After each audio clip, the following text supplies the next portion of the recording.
ইন্নাল্লাহা লা ইয়াগফিরু আন ইউশরাকা বিহি ওয়া ইয়াগফিরু মা দুনা যালিকা লিমান ইয়াশা। নিশ্চয়ই মুশরিককে আল্লাহ রাব্বুল আলামিন maaf করবে না। মুশরিক ছাড়া আল্লাহ তাআলা সমস্ত পাপীদেরকে maaf করে দিবেন। পড়েন সুবহানাল্লাহ। যাকে চাইবেন আল্লাহ তাকে maaf করবেন, কিন্তু মুশরিকের কোনো ক্ষমা নাই। ফাকাদ ইফতারা ইসমান আযীমা। আর যে ব্যক্তি আল্লাহর সাথে শিরিক স্থাপন করলো, সে আল্লাহর সাথে বড় নাফরমানি, বড় গাদ্দারি করলো। পড়েন নাউযুবিল্লাহ। মুসলমান ইমানদার মুশরিককে আল্লাহ তাআলা maaf করবে না, তো মুশরিকের অবস্থা কি হবে? মুশরিকের ঠিকানা কি হবে? আল্লাহ রাব্বুল আলামিন সূরাতুল মাইদার ৭২ নম্বর আয়াতে কারিমার মধ্যে বলেন, ইন্নাহু মাই ইউশরিক বিল্লাহ ফাকাদ হারামাল্লাহু আলাইহিল জান্নাহ ওয়া মাওয়াহুন নার ওয়া মা লিয-যালিমিনা মিন আনসার। ইন্নাহু মাই ইউশরিক বিল্লাহ, যে ব্যক্তি আল্লাহর সাথে শিরিক করবে, ফাকাদ হারামাল্লাহু আলাইহিল জান্নাহ, আল্লাহ তাআলা তার জন্য জান্নাতকে হারাম করে দিবেন। নাউযুবিল্লাহ। মুসলমান ইমানদার জান্নাতের মালিক কে? আর জোরে বলেন না, মালিক কে? এই আল্লাহ যদি কারো জান্নাত হারাম করে দেয়, ওই ব্যক্তি কোনোদিন জান্নাতে যেতে পারবে নাকি? তো মুশরিকের জন্য আল্লাহর জান্নাত হারাম হয়ে যাবে, মুশরিকের অবস্থা কি হবে? আল্লাহ তাআলা বলেন, ওয়া মাওয়াহুন নার, মুশরিকের ঠিকানা হবে চিরস্থায়ী জাহান্নাম। পড়েন নাউযুবিল্লাহ। মুসলমান ইমানদার দুনিয়ার জমিনে যদি আপনি বিপদে পড়েন, তাহলে আপনাকে সাহায্যকারী আপনার পরিবারের সদস্যরা আছে না নাই? এরকম ভাবে কিয়ামতের ময়দানে যখন বিপদে পড়বে বান্দা, তখন বান্দাকে সাহায্য করার জন্য অনেক নবীরা আল্লাহর কাছে সুপারিশ করবে। সুবহানাল্লাহ। করেন। কিয়ামতের ময়দানে বান্দাকে সাহায্য করার জন্য অনেক ওলিরা সুপারিশ করবে, অনেক হাফেজে কুরআন আল্লাহ রাব্বুল আলামিনের কাছে সুপারিশ করবে, অনেক আল্লাহওয়ালা ব্যক্তিরা আল্লাহ রাব্বুল আলামিনের কাছে সুপারিশ করবে। কিন্তু মুশরিক এত কপাল পোড়া, এত নাফরমান, এত হতভাগা, আল্লাহ তাআলা বলেন, ওয়া মা লিয-যালিমিনা মিন আনসার। ওই কিয়ামতের কঠিন মুহূর্তে মুশরিকদের সাহায্যকারীও কাউকে পাওয়া যাবে না। পড়েন নাউযুবিল্লাহ। মুসলমান ইমানদার সাধারণ মানুষ তো দূরের কথা, আব্বাজান ইব্রাহিম খলিলুল্লাহ কিয়ামতের ময়দানে বাবা আজর থেকে পালাতে থাকবে। আজ যদি আমার বাবা আজরের সামনে আমি পড়ে যাই, আর বাবা যদি বলে, সন্তান আমার জন্য সুপারিশ করো, তো বাবা যেহেতু দুনিয়ায় ঈমান আনে নাই, মুশরিক ছিল, বাবার জন্য আল্লাহর কাছে আমি সুপারিশ করতে পারবো না। ওই কিয়ামতের ময়দানে হযরতে লূত আলাইহিস সালাম নিজের স্ত্রীর জন্য আল্লাহর কাছে সুপারিশ করতে পারবে না। ওই কিয়ামতের ময়দানে হযরতে নূহ আলাইহিস সালাতু ওয়াস সালাম নিজের সন্তানের জন্য আল্লাহর কাছে সুপারিশ করতে পারবে না। মুসলমান ইমানদার মুশরিকের পক্ষে কিয়ামতের ময়দানে কোনো সুপারিশকারী তালাশ করে পাওয়া যাবে না। কিতাবের মধ্যে পাওয়া যায়, হযরত ইব্রাহিম খলিলুল্লাহ নবুয়তের সিংহাসনের মধ্যে বসা, তাকায় দেখে বাবা আজরকে সামনে থেকে বেঁধে জাহান্নামের দিকে নিয়ে যাওয়া হচ্ছে। হযরত ইব্রাহিম খলিলুল্লাহ আল্লাহর আরশের দিকে তাকায়া আল্লাহ রাব্বুল আলামিনকে একটা ডাক দিবেন, আল্লাহ আপনি না আমারে নবুয়তের সিংহাসনে বসিয়েছেন, আপনি আমাকে অপদস্থ করবেন না, অপমানিত করবেন না। তো আমার বাবাকে তো আমার সামনে শিকল দিয়া নিয়ে যাওয়া হয়, আল্লাহ যদি সন্তানের সামনে বাবারে শিকল দিয়া বান্ধা হয়, এটা তো বড় অপমানজনক। আল্লাহ তাআলা বলবেন যে ইব্রাহিম নিচের দিকে তাকাও। ইব্রাহিম নিচের দিকে তাকায় দেখবে কিছুক্ষণ আগে জাহান্নামের শিকলের মধ্যে ওনার বাবা বাঁধা ছিল, ওই জায়গায় এখন আর ওনার বাবারে দেখা যায় না, একটা শুয়ারের আকৃতি বাঁধা দেখা যায়। পরে নাউযুবিল্লাহ। মুসলমান ইমানদার বাবার আকৃতি শুয়ারের অবস্থা করে জাহান্নামের মধ্যে নিক্ষেপ করা হচ্ছে। কিন্তু বাবা মুশরিক হওয়ার পরে, মুশরিক হওয়ার কারণে ইব্রাহিম খলিলুল্লাহর মতো জলিলুল কদর নবী, নবীদের মধ্যে শ্রেষ্ঠ নবীদের একজন, সাহাবা রাসূলদের মধ্যে সবচেয়ে বড় রাসূল হলো 5 জন, তার মধ্যে ইব্রাহিম খলিলুল্লাহ একজন। এত বড় শান শওকত থাকার পরেও বাবা মুশরিক, বাবার পক্ষে ইব্রাহিম খলিলুল্লাহ সুপারিশ করতে পারে নাই। মুসলমান ইমানদারের জন্য শিরকে লিপ্ত হওয়ার ব্যাপারে আমাদেরকে সতর্ক থাকা দরকার। কিয়ামতের ময়দানে কোনো সাহায্যকারীও পাওয়া যাবে না। কিয়ামতের ময়দানে সাধারণ মানুষ তো দূরের কথা, আল্লাহ তাআলা মুহাম্মাদুর রাসূলুল্লাহকে বলতেছেন, মুহাম্মাদুর রাসূলুল্লাহকে 24 নম্বর পারার 4 নম্বর পৃষ্ঠা সূরাতুজ জুমারের 65 নম্বর আয়াত। আল্লাহ তাআলা মুহাম্মাদুর রাসূলুল্লাহকে বলতেছেন, লাকাদ উহিয়া ইলাইকা ওয়া ইলাল্লাযীনা মিন ক্বাবলিকা লা ইন আশরাকতা লা ইয়াহবাতান্না আমালু ওয়া লা তাকুনান্না মিনাল খাসিরিন। ও নবী, সাধারণ মানুষ তো বাদ দিলাম, আপনার পূর্বে আমি যত নবী দুনিয়ার মধ্যে পাঠিয়েছি আপনি সহ সবার উপরে আমি আল্লাহ এটা প্রত্যাদেশ জারি করে দিয়েছি, নির্দেশনা জারি করে দিয়েছি, আমার কোন নবীও যদি শিরিক করে তার নবুয়তের দরজার থাকবে না, ওই আমার ওই নবীর হাবিতাত আমালুহুম, তার সমস্ত আমলগুলো বরবাদ হয়ে যাবে। পড়েন নাউযুবিল্লাহ। ওয়ালাকাদ উহিয়া ইলাইকা ওয়া ইলাল্লাযীনা মিন ক্বাবলিক লা ইন আশরাকতা, ও নবী আপনিও যদি শিরিক করেন, আপনিও যদি শিরিক করেন, লা ইয়াহবাতান্না আমালুক, তাহলে আপনার আমলগুলোও ধ্বংস হয়ে যাবে, আপনার কোনো আমল থাকবে না। লা তাকুনান্না মিনাল খাসিরিন, কিয়ামতের ময়দানে আপনিও জাহান্নামীদের ক্ষতিগ্রস্তদের অন্তর্ভুক্ত হয়ে যাবেন। পড়েন নাউযুবিল্লাহ। মুসলমান ঈমানদার, আল্লাহ পাক রব্বুল আলামিন কালামে পাকের সূরাতুল আনআমের 148 নম্বর আয়াতে কারিমার মধ্যে এই যুক্তির কথা উল্লেখ করছেন, এই কথা বলছেন যে মুশরিকরা বলবে, সায়াকুলুল্লাযীনা আশরাকু, মুশরিকরা বলবে, লাউ শা আল্লাহ, কখন বলবে? যখন মুশরিকদেরকে এই ভয়ভীতি দেখাবেন, এই কথাগুলো বলবেন যে শিরিক কইরো না, তারা এই সব ওয়াজ কালাম শোনার পরেও তারপরে তারা উত্তর দিবে, লাউ শা আল্লাহু মা আশরাকনা ওয়ালা আবাউনা। এত ভয়ভীতি দেখাও, তা আল্লাহ চাইলে আমাকে বাধা দিতে পারে না? আল্লাহ তো বাধা দেয় না, আমরা তো সেই আইন কইরেই যাচ্ছি, আমরা তো আল্লাহর বিপক্ষে কথা বলেই যাচ্ছি, শিরিক তো করেই যাচ্ছি, ওই আল্লাহ তো সরাসরি কোনদিন বাধা দিল না। তো আল্লাহ যেহেতু আমাদেরকে করতে বাধা দেয় নাই, আমরা করতে পারতেছি, বোঝা গেল এটা আল্লাহর ইচ্ছাই হচ্ছে। নাউজুবিল্লাহ। পড়েন। পূর্ব ভান্ডারিয়া মন্ত্রী বাড়ি জামে মসজিদ কমপ্লেক্স ময়দানে আয়োজিত 8 দিন ব্যাপী ঐতিহাসিক ধারাবাহিক তাফসীরুল কুরআন মাহফিলের প্রথম দিনে সম্মানিত সভাপতি মুআজ্জাজ মুহতারাম হযরত উলামায়ে কেরাম, বিভিন্ন মাদ্রাসা থেকে আগত সম্মানিত আসাতিজায়ে কেরাম, বিভিন্ন মসজিদ থেকে আগত সম্মানিত আইম্মায়ে মাসাজিদ, আমার সামনে উপবিষ্ট আল্লাহ রাব্বুল আলামিনের আশিকিন, জাকিরিন, শাকিরিন, মুহিব্বিন, অত্র এলাকার মুরব্বিয়ানে আওয়াম, কলিজার টুকরা যুবক বন্ধুগণ, স্নেহের ছোট ভাই, পর্দার অন্তরালে অবস্থানরতা আমার সম্মানিতা শ্রদ্ধেয়া মা এবং বোনেরা, আমরা সকলেই সে মহান স্রষ্টা আল্লাহ রাব্বুল আলামিনের দরবারে দিল থেকে কালিমাতুশ শুকর আদায় করি যে আল্লাহ রাব্বুল আলামিন অত্যন্ত দয়া ও মায়া করে ভালোবেসে দুনিয়াবি ঝামেলা থেকে মুক্ত রেখে আল্লাহ রাব্বুল আলামিনের আশিকিন, জাকিরিন, শাকিরিনদের মজলিসে, কোরআন এবং সুন্নাহর আলোচনার মজলিসে, সর্বোপরি রাসূলুল্লাহ সাল্লাল্লাহু আলাইহি ওয়াসাল্লামের পবিত্র জবানের ঘোষণা অনুযায়ী আমাদেরকে বেহেশতের বাগানে বসার মতো তৌফিক দান করেছেন। এজন্য সকলেই সেই মহান মনিবের দরবারে কালিমাতুশ শুকর আদায় করি, আলহামদুলিল্লাহ। সম্মানিত হাজিরিন, রব্বুল আলামিনের দয়া, অনুগ্রহ, ভালোবাসা না থাকলে কোনো অবস্থাতেই আমরা আজকের এই তাফসীর কুরআন মাহফিলের প্যান্ডেলের মধ্যে হাজির হতে পারতাম না। আল্লাহ রব্বুল আলামিন দয়া করেছেন, অনুগ্রহ করেছেন, ভালোবেসেছেন, সুস্থ রেখেছেন, সুযোগ করে দিয়েছেন বিদায় আমরা জামে মসজিদের আজকের এই মন্ত্রীবাড়ি জামে মসজিদ ময়দানে আয়োজিত 8 দিন ব্যাপী তাফসীরুল কুরআন মাহফিলের প্রথম দিনে আমরা উপস্থিত হতে পেরেছি। মুসলমান ঈমানদার আমার দিকে লক্ষ্য করেন, গভীর মনোযোগ। আল্লাহর হাবিব সাল্লাল্লাহু আলাইহি ওয়াসাল্লাম দুনিয়ার মধ্যে কোরআন সুন্নাহর এই মজলিসগুলোকে জান্নাতের বাগান বলে ঘোষণা দিয়েছেন। পড়েন না সুবহানাল্লাহ, আর একটু জোরে পড়েন না সুবহানাল্লাহ। সুবহানাল্লাহ পড়লে লাভ না লস, কম না বেশি, কত বেশি লাভ, একটা হাদিস শোনায় মূল আলোচনার মধ্যে ঢুকে যাব। আল্লাহর হাবিব সাল্লাল্লাহু আলাইহি ওয়াসাল্লাম বলেন, লাইলাতুল মিরাজে আমি অনেক নবীদের সাথে সাক্ষাৎ করেছি।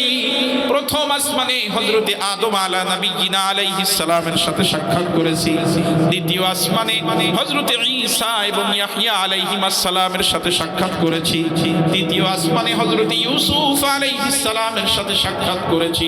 চতুর্থ আসমানে হযরতে ইদ্রিস আলাইহিস সালামের সাথে সাক্ষাৎ করেছি।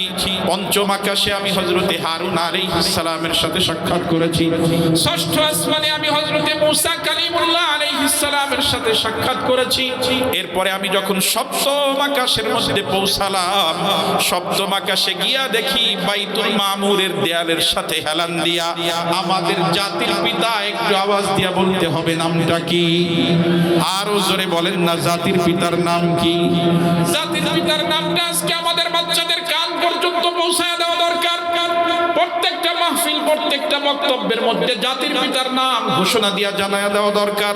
কারণ বিগত 17টা বছর আমাদের বাচ্চাদেরকে বক্তব্যের মাধ্যমে, বইয়ের মাধ্যমে, লিফলেটের মাধ্যমে, ফেস্টুনের মাধ্যমে শেখানো হয়েছে জাতির পিতা নাকি কোন বন্ধু। কথা বলেন ঠিক কিনা? জাতির পিতা দুনিয়ার সাধারণ কোনো মানুষ হতে পারে না। জাতির পিতা হওয়ার জন্য রব্বুল আলামিনের কাছে পরীক্ষা দেওয়া লাগে। কথা বলেন ঠিক কিনা? আল্লাহ রাব্বুল আলামিন বলেন, ওয়া ইযিবতালা ইব্রাহিম রাব্বুহু বিকালিমাত। ইব্রাহিমের রব ইব্রাহিমকে পরীক্ষা করেছেন একটা দুইটা বিষয় দিয়া না, বিকালিমাত, অনেকগুলো বিষয় দিয়া পরীক্ষা করেছেন। যৌবনে নমরুদের আগুনে ফেলায়া পরীক্ষা করেছেন।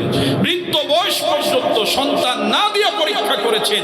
৮৬ বছর বয়সে একটা সন্তান দিয়েছেন, কিন্তু লালন পালনের সুযোগ দেন নাই। বলেছেন, ইব্রাহিম এই শিশু সন্তানকে ওর মা সহ মক্কার মরুভূমির মধ্যে রেখে আসতে হবে। এখন তো মক্কা দুনিয়ার সর্বশ্রেষ্ঠ শহর, কিন্তু তখন মক্কার মধ্যে আল্লাহর ঘরটাও ওরকম ভাবে সাজানো গুছানো ছিল না। জমিনের সাথে সেটাও মিশে গিয়েছিল। শুধু বালুকাময় ময়দান, কিচ্ছু নাই। চতুর্দিকে যতদূর চোখ যায় জনমানব শূন্য এলাকা, যেখানে কোনো প্রাণীর বসবাস নাই।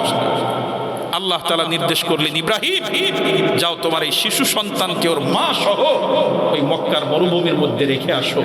ইব্রাহিম খলিলুল্লাহ এই পরীক্ষায় পাস, সন্তানকে তার মা সহ মক্কাতুল মুকাররমার মধ্যে রেখে আসলেন। সুবহানাল্লাহ পড়েন। এরপরে এতদিন তো সন্তানটা আছে, যদিও লালন পালন করতে না পারে, মুখ না দেখে, তাও অন্তরের মধ্যে একটা সান্ত্বনা আছে যে আমার সন্তানটা দুনিয়ায় জিন্দা আছে। কিন্তু এই সন্তানের বয়স যখন 10-11 বছর হলো, আল্লাহ তাআলা স্বপ্নের মধ্যে ইব্রাহিম খলিলুল্লাহকে নির্দেশ দিলেন, ইব্রাহিম খলিলুল্লাহ যাও, এইবার তোমার সন্তানকে জবেহ করে দাও। সুবহানাল্লাহ পড়ে। নবীদের স্বপ্ন ওহী, নবীদেরকে বাস্তবে যা নির্দেশ করা হয় সেটাও যেমন বাধ্যতামূলক, নবীদেরকে স্বপ্নে যা নির্দেশ করা হয় সেটাও বাধ্যতামূলক। কিন্তু আল্লাহ রাব্বুল আলামিন বাস্তবে নির্দেশ না দিয়া স্বপ্নে কেন নির্দেশ দিলেন? আল্লাহ তাআলা দেখতে চাইলেন ইব্রাহিম খলিলুল্লাহ আমার বাস্তবে হুকুমগুলা তো মানে, স্বপ্নে পাওয়া হুকুম মানে নাকি ভিন্ন কোনো ব্যাখ্যা করে। সুবহানাল্লাহ পড়ে। হযরত ইব্রাহিম খলিলুল্লাহ রব্বুল আলামিনের নির্দেশ পাওয়ার পরে সন্তানের কাছে হাজির হয়ে সন্তানকে বললেন, ও আমার সন্তান, ইন্নী আরা ফিল মানামি আন্নী আযবাহুকা ফানজুর মাযা তারা।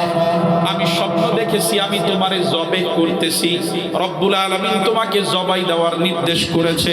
ফানজুর মাযা তারা, ও আমার সন্তান, এ ব্যাপারে তোমার মতামত কি?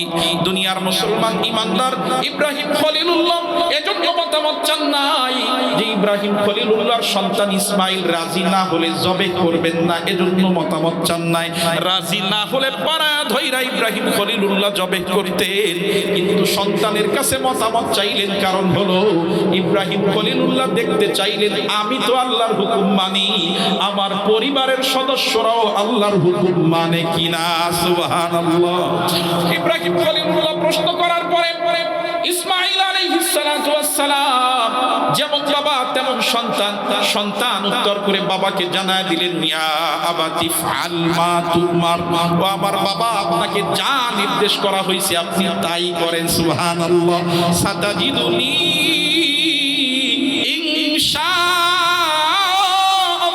ইনশাআল্লাহু মিনাস সাবিরিন। ইনশাআল্লাহ আপনি আমাকে ধৈর্যশীলদের অন্তর্ভুক্তই পাবেন।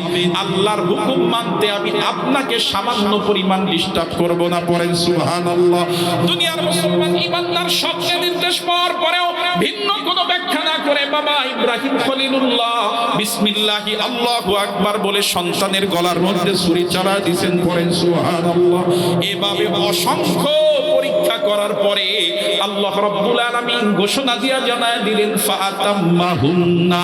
ইব্রাহিমকে তার রব অনেকগুলো বিষয় দিয়ে পরীক্ষা করেছেন, আর ইব্রাহিম খলিলুল্লাহ সবগুলো পরীক্ষায় ফার্স্ট ক্লাস পেয়ে ফার্স্ট হয়েছে। পড়েন সুবহানাল্লাহ।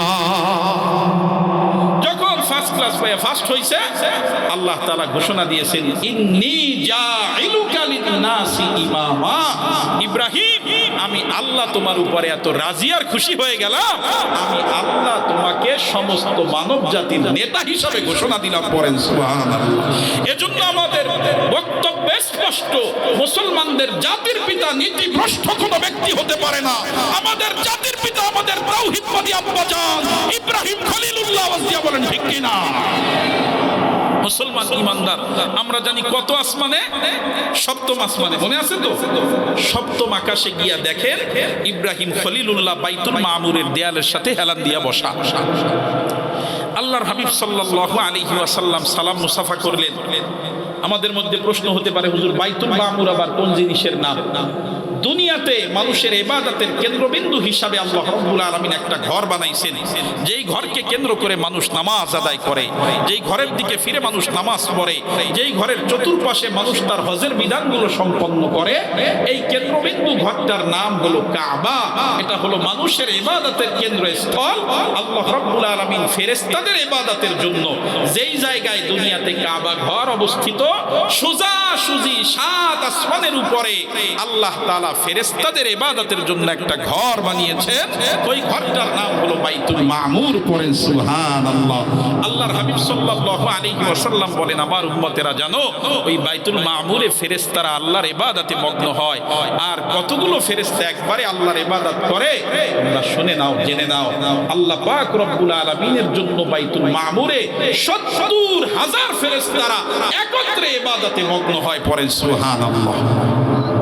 এরপর একটা আরো আশ্চর্যজনক, ওইটা শুনলে আরো জোরে সুবহানাল্লাহ। রাজি আছি তো ইনশাআল্লাহ?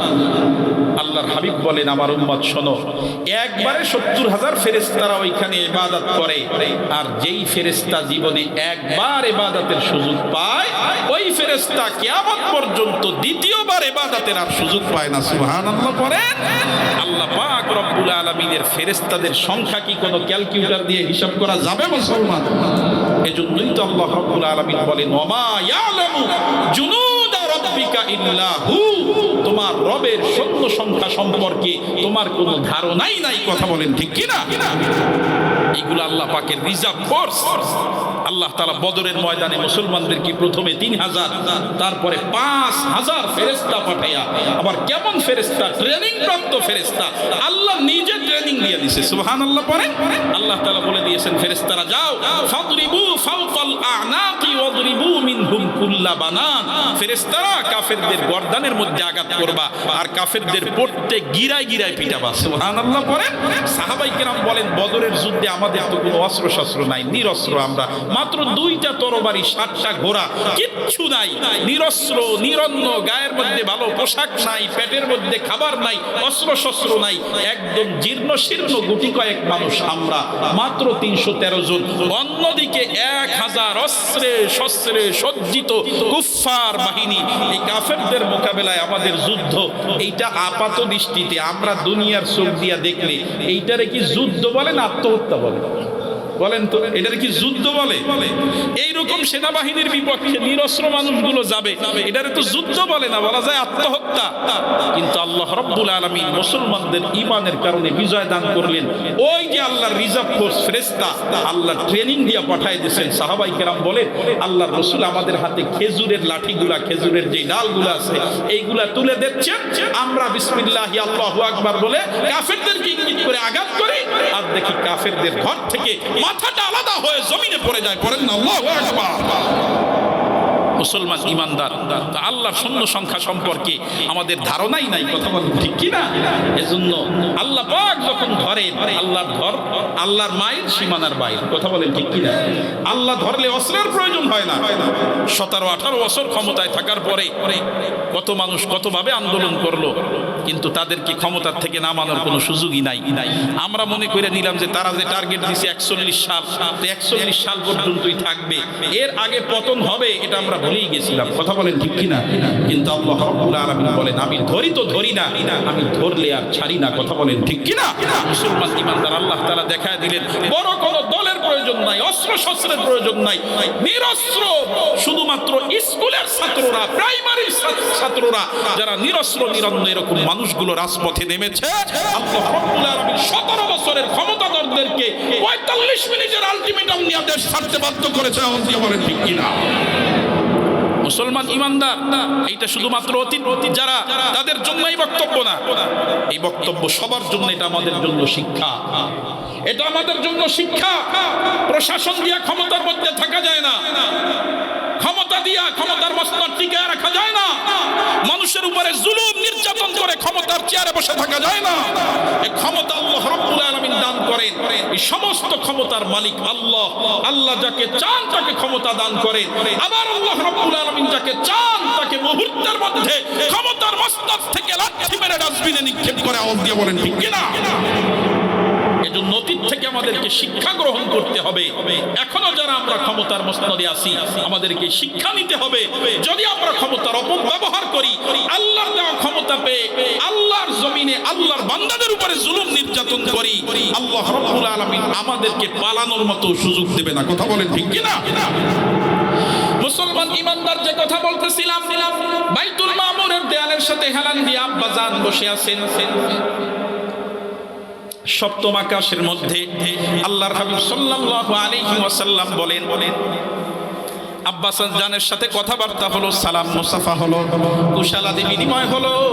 আব্বা জান ইব্রাহিম খলিলুল্লাহ আমাকে লক্ষ্য করে বললেন, ইয়া মুহাম্মদ আকরি উম্মাতাকা মিন্নিস সালাম। ও মুহাম্মদ, তুমি তোমার উম্মতকে আমার পক্ষ থেকে সালাম জানায় দিবা। সুবহানাল্লাহ বলে, আজকে থেকে 1450 বছর পূর্বে 7 আসমানের উপর দিয়া আমাদের আব্বা জান আমাদেরকে সালাম দিয়েছে, পড়েন না সুবহানাল্লাহ।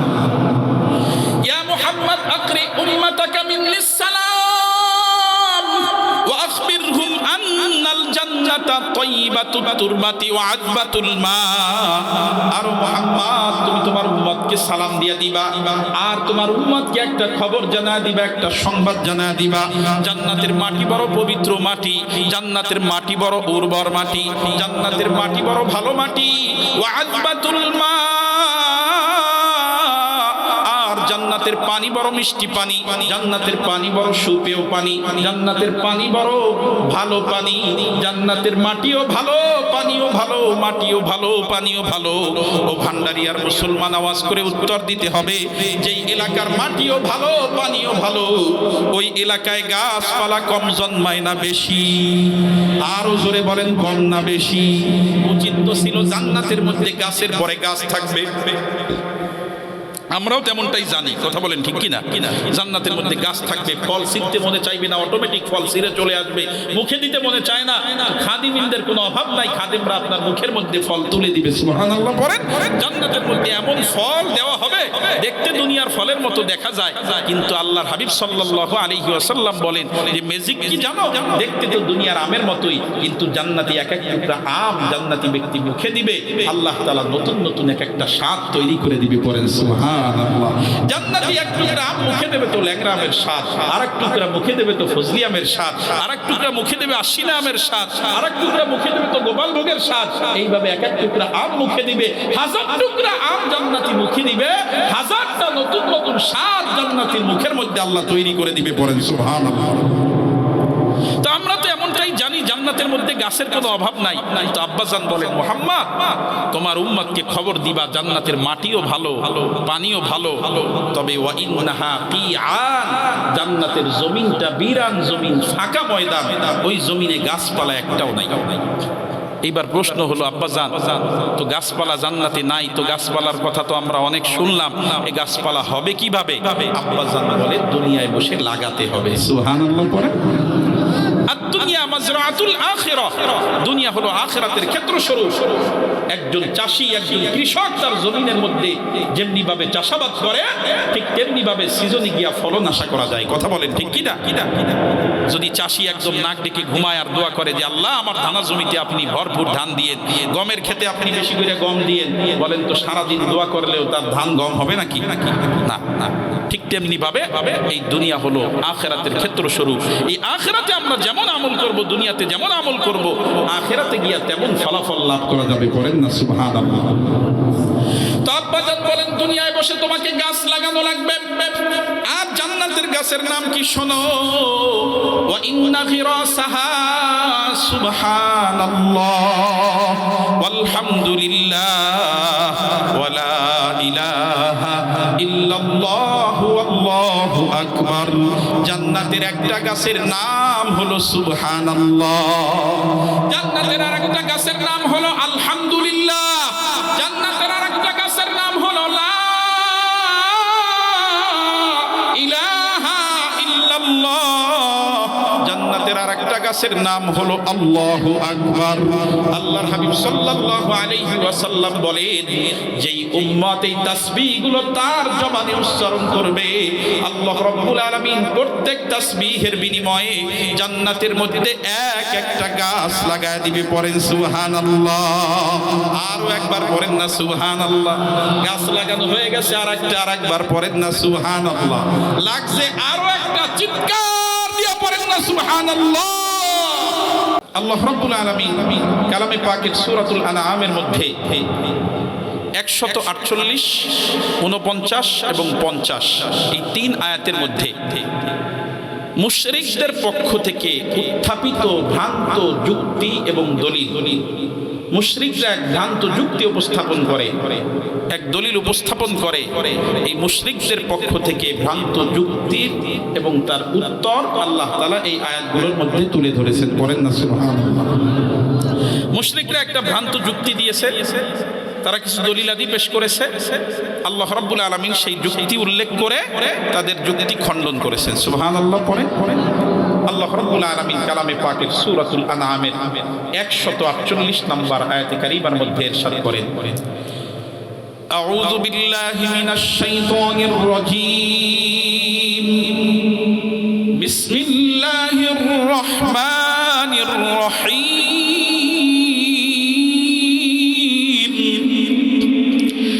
سيقول الذين أشركوا لو شاء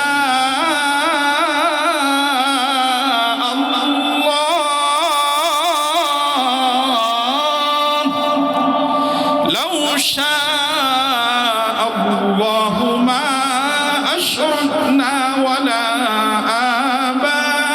آباؤنا ولا حرمنا من شيء।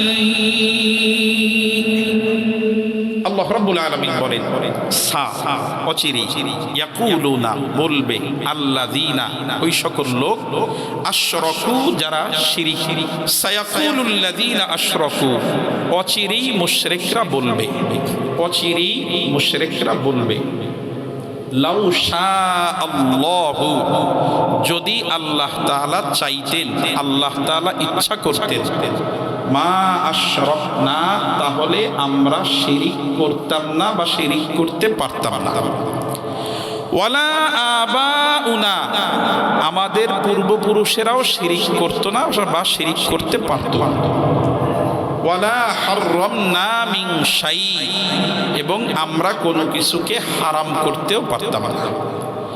মুশরিকদের দাবিটা হলো, মুশরিকরা বলতে চায় যে আমরা যে শিরিক করি, আমরা যে মূর্তি পূজা করি, আমরা যে গাছের পূজা করি, মাছের পূজা করি, আল্লাহকে বাদ দিয়ে অন্যের উপাসনা করি, কবরে সেজদা করি, মাজারে সেজদা করি, এই সমস্ত যত শিরকের মধ্যে আমরা লিপ্ত, এই সব কিছু আল্লাহর ইচ্ছাই হয়। নাউজুবিল্লাহ। পরে মুশরিকদের বক্তব্য যেটা আল্লাহর ইচ্ছাই হয়, কারণ আল্লাহ যদি ইচ্ছা করতেন, আল্লাহ যদি চাইতেন, তাইলে আমরা এই শিরিক করতাম না।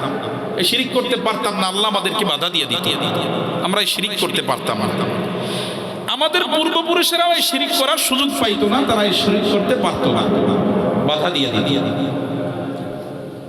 ওয়ালা হাররামনা মিন শাই, মুশরিকরা তাদের নিজেদের উপরে কতিপয় জিনিস হারাম করেছিল। তো তাদের বক্তব্য হলো, যদি আল্লাহ চাইতেন তাহলে আমরা এই বিষয়গুলোকে হারাম করতেও পারতাম না। এই যে আমরা শিরিক করি, আল্লাহর বিধানের মধ্যে পরিবর্তন করি, আল্লাহর হালালকে হারাম, হারামকে হালাল করি, এই সব কিছু আল্লাহর ইচ্ছাই হয়। পড়েন না নাউযুবিল্লাহ। আল্লাহ রাব্বুল আলামিন মুশরিকদের এই দাবি উপস্থাপন করার পরে এর উত্তর আল্লাহ তাআলা আয়াতের পরবর্তী অংশের মধ্যে তুলে ধরেছেন। আমাদেরকে এই অংশের থেকে প্রথমে যেটা বুঝতে হবে, এক নাম্বার হলো এই কথা বলবে, এই মিথ্যা দাবি করবে কারা? মুশরিকেরা। বলেন কারা? মুশরিকেরা। তাহলে আমাদেরকে এক নাম্বার জানতে হবে মুশরিক কারা, মুশরিক। দুই নাম্বার হলো এই মুশরিকরা বলবে কখন, কোন সময় এই কথাগুলো তারা বলবে, তারা কখন বলবে যে আল্লাহ চাইলে আমরা এই কাজগুলো করতাম না, এই বক্তব্যটা তারা কখন প্রদান করবে। তাহলে এক নাম্বার হলো আমাদেরকে জানতে হবে মুশরিকদের পরিচয়। দুই নাম্বার জানতে হবে এই বক্তব্য যে আল্লাহ চান বিদায় আমরা শিরিক করি, আল্লাহ শিরিক করার ক্ষমতা দিছেন, অনুমতি দিছেন, আল্লাহ যদি না চাইতেন তাইলে আমরা করতে পারতাম না, এই যে ভ্রান্ত কথা, এই কথাটা তারা কখন বলবে। আসেন এক নম্বরে আমরা মুশরিকদের পরিচয় যাই। মুশরিকদের সংক্ষিপ্ত পরিচয় হলো যারা শিরিক করে তারাই হলো মুশরিক, যারা শিরিক করে তারা মুশরিক। এবার শিরিক কাকে বলে? শিরকের যথাযথ ধারণা দেওয়ার জন্য আমাদেরকে শিরিকের বিপরীত শব্দ তাওহীদের পরিচয় জানতে হবে। শিরিক কাকে বলে এটা বোঝার জন্য আমাদেরকে শিরকের বিপরীত হলো তাওহীদ, এই তাওহীদের পরিচয় যদি আমরা পাই, তাওহীদের পরিচয় যদি আমরা বুঝতে পারি, জানতে পারি, তাহলে আমরা শিরকের পরিচয়ও পেয়ে যাব। তাইলে যারা শিরিক করে তারা হলো মুশরিক, আর শিরিক হলো তাওহীদের বিপরীত। তাওহীদের পরিচয়ের উপরে শিরিকের পূর্ণাঙ্গ পরিচয় নির্ভর করে। এটা সাধারণত দুনিয়ার মধ্যে অনেক জিনিসের পরিচয় দিতে গিয়া তার বিপরীত শব্দ বললে আমাদেরকে চিনতে সহজ হয়। কথা বলেন ঠিক কিনা? বলে রাত কোনটা? দিনের বিপরীত যেটা, এটাই কি রাত। তো দিন যে ওই যে সূর্য ওঠে আলোকিত হয়, এইটা আমরা চিনতে পারলাম। এই দিনের পরে যেটা আসে এটাই কি রাত, আবার রাতের পরে যেটা আসে এটাই কি দিন। তো বিপরীত শব্দ দিয়া বুঝতে আমাদের সহজ হয়। তো শিরকের বিপরীত হলো তাওহীদ। তাওহীদের ব্যাপারে যদি আমরা ধারণা নিতে পারি তাহলে ইনশাআল্লাহ শিরকের ব্যাপারেও পূর্ণাঙ্গ ধারণা অর্জন করতে পারবো। আমরা যারা এখানে উপস্থিত আছি আমরা সবাই তাওহীদি জনতা। কথা বলেন ঠিক কিনা? মাইকিং করা হয়েছে ইসলাম প্রিয় তাওহীদি জনতা। কথা বলেন ঠিক কিনা? একজন ব্যক্তির মূল পরিচয় হতে হবে তাওহীদি। কথা বলেন ঠিক কিনা? তাওহীদের বিপরীত হলো মুশরিক। এই জন্য আমাকে অবশ্যই তাওহীদবাদী হতে হবে। তো আমরা যারা উপস্থিত আমরা সবাই তাওহীদি জনতা, অথচ আমরা তাওহীদের পরিচয়ই জানি না।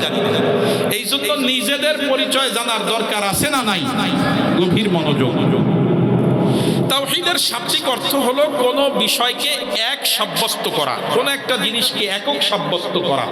জালুশ শাইই ওয়াহিদান, কোনো একটা জিনিসকে এক সাব্যস্ত করা। তাওহীদের পারিভাষিক অর্থ হলো তিনটা ক্ষেত্রে, তিন জায়গায় আল্লাহ তাআলাকে এক মানা। রুবুবিয়্যাত, উলুহিয়্যাত, আসমা এবং সিফাত। প্রত্যেকটার আলোচনা সামনে বলতেছি। সংক্ষিপ্ত তাওহীদের পরিচয় হলো রুবুবিয়্যাত, উলুহিয়্যাত, আসমা এবং সিফাত। আল্লাহ তাআলার রব হওয়ার মধ্যে, আল্লাহ তাআলা ইবাদতের উপযুক্ত হওয়ার মধ্যে, এবং আল্লাহ তাআলার নাম ও গুণাবলীর ক্ষেত্রে আল্লাহ তাআলাকে এক সাব্যস্ত করার নাম হলো তাওহীদ। তাওহীদ তিন প্রকার। তাওহীদ কয় প্রকার? তিন প্রকার। এই তিন প্রকারের পরিচয় আমরা ভালোভাবে বুঝলেই তাওহীদের পরিচয় পেয়ে যাব, শিরকের পরিচয় পেয়ে যাব ইনশাআল্লাহ। তাওহীদের প্রথম প্রকার হলো তাওহীদুর রুবুবিয়্যাহ। তাওহীদুর রুবুবিয়্যাহ, রব হিসাবে আল্লাহকে এক মানা। রব হিসাবে আল্লাহ তাআলাকে কি মানা? এক মানা। রব হওয়ার অর্থ কি? রব হওয়ার মধ্যে কমপক্ষে কাউকে রব হতে হলে তার মধ্যে 4টা গুণ থাকতে হবে। কয়টা গুণ থাকতে হবে বলেন? আমরা যে বলি যে আমাদের রব আল্লাহ, এই আল্লাহ যে রব, আল্লাহর মধ্যে এই 4টা গুণ আছে বিধায় আল্লাহ রব। এই 4 গুণ দুনিয়ায় আর কারো মধ্যে নাই বিধায় আল্লাহ ছাড়া আর কোনো রব নাই। তাহলে রব হলো এর মধ্যে 4টা বিষয় থাকতে হবে। 1 নাম্বার খালিক, যিনি স্রষ্টা, আমাদের একমাত্র স্রষ্টা কে? আল্লাহ। 2 নাম্বার হলো মালিক, যিনি সমস্ত কিছুর মালিক, বাদশাহ। আমাদের আসমান জমিনে যত যা কিছু আছে সব কিছুর মালিক কে? আল্লাহ। 3 নাম্বার হলো রাজ্জাক, রিজিক দাতা। আসমান জমিনে যত মাখলুকাত বিচরণ করে সমস্ত মাখলুকাতের রিজিকের ব্যবস্থা করেন একজন, তিনি কে? আল্লাহ। 4 নাম্বার হলো তাদবীর, মানে পরিচালনার ক্ষেত্রে আল্লাহ তাআলা এক। এই সব কিছু রক্ষণাবেক্ষণ করেন, প্রতিপালন করেন, পরিচালনা করেন একজন, তিনি কে? আল্লাহ। তো এই কয়টা ক্ষেত্রে আল্লাহ রাব্বুল আলামিনকে এক মানতে হবে। এটা হলো তাওহীদের প্রথম ধাপ। 1 নাম্বার তাওহীদ, তাওহীদুর রুবুবিয়্যাহ, মানে আল্লাহকে রব হিসাবে অর্থাৎ স্রষ্টা হিসাবে, মালিক হিসাবে, রিজিকদাতা হিসাবে, প্রতিপালনকারী হিসাবে আল্লাহকে এক মানতে হবে। যে ব্যক্তি স্রষ্টা হিসাবে, প্রতিপালক হিসাবে, মালিক হিসাবে, রিজিকদাতা হিসাবে আল্লাহ তাআলাকে মেনে নিতে পেরেছে, একমাত্র আল্লাহকে এই ব্যাপারগুলোতে বিশ্বাস করতে পেরেছে, সে তাওহীদুর রুবুবিয়্যাহ মানে রব হিসাবে আল্লাহকে এক মেনে নিয়েছে। পড়েন সুবহানাল্লাহ। মুসলমান ইমানদার তাওহীদুর রুবুবিয়্যাহ, রব হিসাবে আল্লাহ রাব্বুল আলামিনকে এক মানতে হবে। আসমান জমিনের মধ্যে যা কিছু আছে এই সমস্ত কিছুর স্রষ্টা একজন, তিনি কে? আল্লাহ রাব্বুল আলামিন কালামে পাকের 24 নাম্বার পারার 4 নাম্বার পৃষ্ঠায় সূরাতুজ জুমারের মধ্যে বলেন, আল্লাহু খালিকু কুল্লি শাই ওয়া হুয়া আলা কুল্লি শাইইন ওয়াকিল। আল্লাহ রাব্বুল আলামিন সমস্ত কিছুর স্রষ্টা, সুবহানাল্লাহ পড়েন। ওয়া হুয়া আলা কুল্লি শাইইন ওয়াকিল, এবং এই সব কিছুর রক্ষণাবেক্ষণকারী, পরিচালক। পড়েন সুবহানাল্লাহ। সব কিছুর স্রষ্টা হলো আল্লাহ। স্রষ্টা হিসাবে আল্লাহ রাব্বুল আলামিনকে এক মানতে হবে, মালিক হিসাবে আল্লাহ রাব্বুল আলামিনকে এক মানতে হবে, আল্লাহ রাব্বুল আলামিনকে বাদশাহ হিসাবে, পরিচালক হিসাবে এক মেনে নিতে হবে। আসমান জমিনের যা কিছু দেখি সমস্ত কিছুর মালিকানা একজন, আর তিনি কে? আল্লাহ রাব্বুল আলামিন বলেন, কুলিল্লাহুম্মা মালিকাল মুলকি তুতিল মুলকা মান তাশা। ও নবী, আপনি বলে দেন, আল্লাহুম্মা, হে আল্লাহ, মালিকাল মুলকি, আপনি বলেন সমস্ত ক্ষমতার মালিক। সব ক্ষমতার মালিক কে? তুতিল মুলকা মান তাশা, আপনি যাকে ইচ্ছা করেন তাকে রাজত্ব দান করেন, আপনি যাকে ইচ্ছা করেন তাকে ক্ষমতা দান করেন। ওয়া তানজিউল মুলকা মিম্মান তাশা, আর যার থেকে ইচ্ছা করেন আপনি রাজত্ব ছিনায় নেন, মালিকানা ছিনায় নেন, যার থেকে আপনি ইচ্ছা করেন ক্ষমতাকে কেড়ে নেন। আল্লাহ রাব্বুল আলামিন সমস্ত ক্ষমতার মালিক, আল্লাহ তাআলা সমস্ত কিছুর স্রষ্টা। আসমান জমিনের মধ্যে যা কিছু আছে এই সমস্ত কিছুর রিজিক দাতাও একজন, তিনি কে? আল্লাহ রাব্বুল আলামিন বলেন, ওয়া মা মিন দাব্বাতিন ফিল আরদি ইল্লা আলাল্লাহি রিজকুহা। আসমান জমিনের মধ্যে যত মাখলুকাত, যত প্রাণী আসমান জমিনের মধ্যে বিচরণ করে এই সমস্ত প্রাণীকুলকে রিজিক দেওয়ার জিম্মাদারি আল্লাহর উপরে। পড়েন না সুবহানাল্লাহ। দুনিয়ার মুসলমান ইমানদার তাওহীদি জনতা, যেই 3টা বিষয় আপনাকে আল্লাহর একাত্মবাদে বিশ্বাস করতে হবে, তার মধ্যে 1 নাম্বার হলো তাওহীদুর রুবুবিয়্যাহ, রব হিসাবে আল্লাহকে এক মানতে হবে। রব হিসাবে আল্লাহকে এক মানার অর্থ হলো সৃষ্টির ক্ষেত্রে, রাজত্বের ক্ষেত্রে, রিজিক দেওয়ার ক্ষেত্রে, পরিচালনার ক্ষেত্রে আল্লাহর সাথে আর কেউ শরীক নাই। এই সবগুলার একচ্ছত্র মালিকানা একজন, আর তিনি কে? আল্লাহ সারা দুনিয়ার কেউ একটা মশা মাছি পর্যন্ত বানাতে পারে নাকি মুসলমান? দুনিয়ার কেউ কাউকে রিজিক দিতে পারে নাকি মুসলমান? না, সমস্ত কিছুর মালিক কে? আল্লাহ। আমাদের সাবেক প্রধানমন্ত্রী একবার তার বক্তব্যের মধ্যে বলছিল যে এইবার দুর্গা গজে চৈরে আসছে, এই জন্য আমাদের ফলন ভালো হয়েছে। এই কথা আপনারা শোনেন না, আমি বানাই বললাম? আপনারা শুনছেন না? শুনছেন। তাহলে বলেন তো রিজিক দেওয়ার মালিক কে? আল্লাহ। এই রিজিক দাতা হিসাবে, সৃষ্টিকর্তা হিসাবে, লালন পালনকারী হিসাবে, মালিক হিসাবে একমাত্র আল্লাহকে মেনে নিতে হবে। এটা হলো তাওহীদের প্রথম প্রকার, তাওহীদুর রুবুবিয়্যাহ। রব হিসাবে আল্লাহকে এক মানতে হবে। 2 নম্বর হলো তাওহীদুল আসমা ওয়াস সিফাত। আল্লাহ রাব্বুল আলামিনের অনেকগুলো গুণবাচক নাম আছে, আল্লাহ রাব্বুল আলামিনের অনেক সিফাত আছে, অনেক গুণ আল্লাহ তাআলা নিজেই কোরআনের মধ্যে নিজের ব্যাপারে উল্লেখ করেছেন। নিজের অনেক গুণের কথা আল্লাহ কালামে পাকের মধ্যে বলেছেন। আবার অনেক গুণের কথা রাসূলুল্লাহ সাল্লাল্লাহু আলাইহি ওয়াসাল্লাম হাদিসের মাধ্যমে আমাদেরকে জানিয়ে দিয়েছেন। আল্লাহ রাব্বুল আলামিন কালামে পাকের মধ্যে ইরশাদ করেন, ওয়ালিল্লাহিল আসমাউল হুসনা ফাদউহু বিহা। আল্লাহ রাব্বুল আলামিনের অনেক সুন্দর সুন্দর নাম আছে, সুবহানাল্লাহ পড়েন। আল্লাহ রাব্বুল আলামিন খালিক, আল্লাহ রাব্বুল আলামিন মালিক, আল্লাহ রাব্বুল আলামিন রাজ্জাক, আল্লাহ রাব্বুল আলামিন গফুর, আল্লাহ রাব্বুল আলামিন গফফার। হুয়াল্লাহুল্লাযী লা ইলাহা ইল্লাহু আল মালিক আল কুদ্দুস আসসালাম আল মুমিন আল মুহাইমিন আল আজিজ আল জব্বার আল মুতাকাব্বির সুবহানাল্লাহি আম্মা ইউশরিকুন। আল্লাহুল খালিক আল বারি আল মুসাউবির। আল্লাহ রাব্বুল আলামিনের অসংখ্য নাম কোরআন সুন্নাহর মধ্যে এসেছে। আল্লাহর হাবিব সাল্লাল্লাহু আলাইহি ওয়াসাল্লাম তো এক হাদিসের মধ্যে উম্মতকে জানায়া দিয়েছেন, ইন্না লিল্লাহি তাআলা 99 ইসমা মান আহসাহা দাখালাল জান্নাহ। আল্লাহ রাব্বুল আলামিনের 99টা নাম আছে। কয়টা নাম? 99টা নাম। এই 99টা নাম মানে এক হাদিসে 99টা। সুবহানাল্লাহ পড়েন। এছাড়াও কোরআন সুন্নাহ মন্থন করলে আল্লাহ তাআলার অনেক নাম পাওয়া যায়। তাফসীরের অনেক কিতাবের মধ্যে আসছে আল্লাহ রাব্বুল আলামিনের 3000 গুণবাচক নাম আছে। সুবহানাল্লাহ পড়েন। এক হাদিসের মধ্যে 99টা নাম আছে। আল্লাহর হাবিব বলেন, যে ব্যক্তি আল্লাহর এই 99টা নাম মুখস্থ করবে, দাখালাল জান্নাহ, ওই ব্যক্তি আল্লাহর জান্নাতের মেহমান হয়ে যাবে। বলেন সুবহানাল্লাহ। আল্লাহ রাব্বুল আলামিনের এই যে গুণবাচক নাম, আল্লাহ তাআলার এই যে গুণাবলী, এই গুণাবলীর ক্ষেত্রে আল্লাহকে একক মেনে নেওয়া। আল্লাহর গুণ অন্য কারো জন্য প্রযোজ্য হতে পারে না। আল্লাহ তাআলার ক্ষেত্রে এই গুণগুলোকে মেনে নিতে হবে।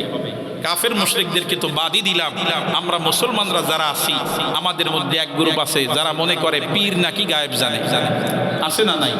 বলে পীর তার মুরিদের সার্বিক অবস্থা নাকি দেখে, সার্বিক অবস্থার পরিবর্তন ঘটাইতে পারে। নাউজুবিল্লাহ পড়েন। আর এক গ্রুপ পীর পর্যন্ত আসে নাই, তারা রাসূলুল্লাহর মহব্বতের দাবিদার, কিন্তু মহব্বত করতে করতে সৃষ্টিকে স্রষ্টার আসনে বসায় ফেলছে। নাউজুবিল্লাহ পড়েন।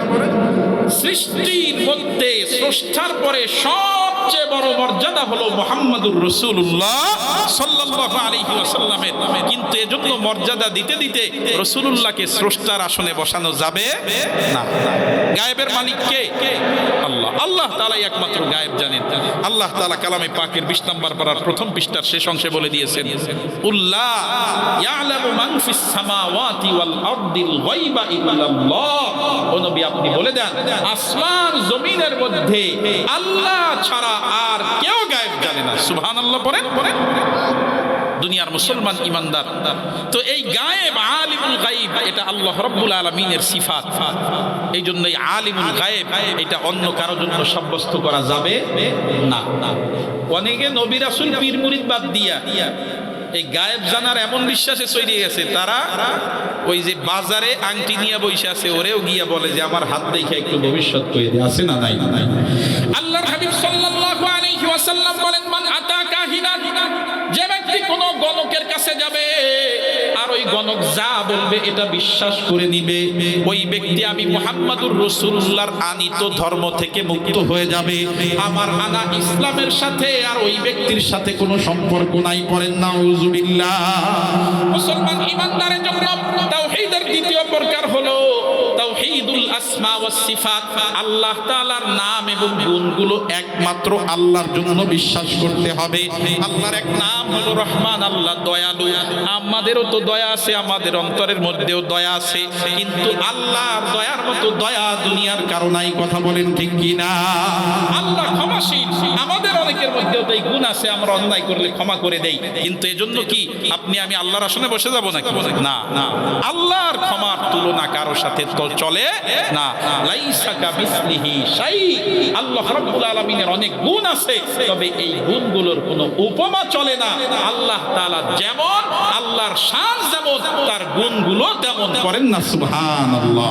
এজন্য দুনিয়ার অন্য কারো ক্ষেত্রে আল্লাহর এই নাম এবং গুণগুলোকে সাব্যস্ত করা যাবে না।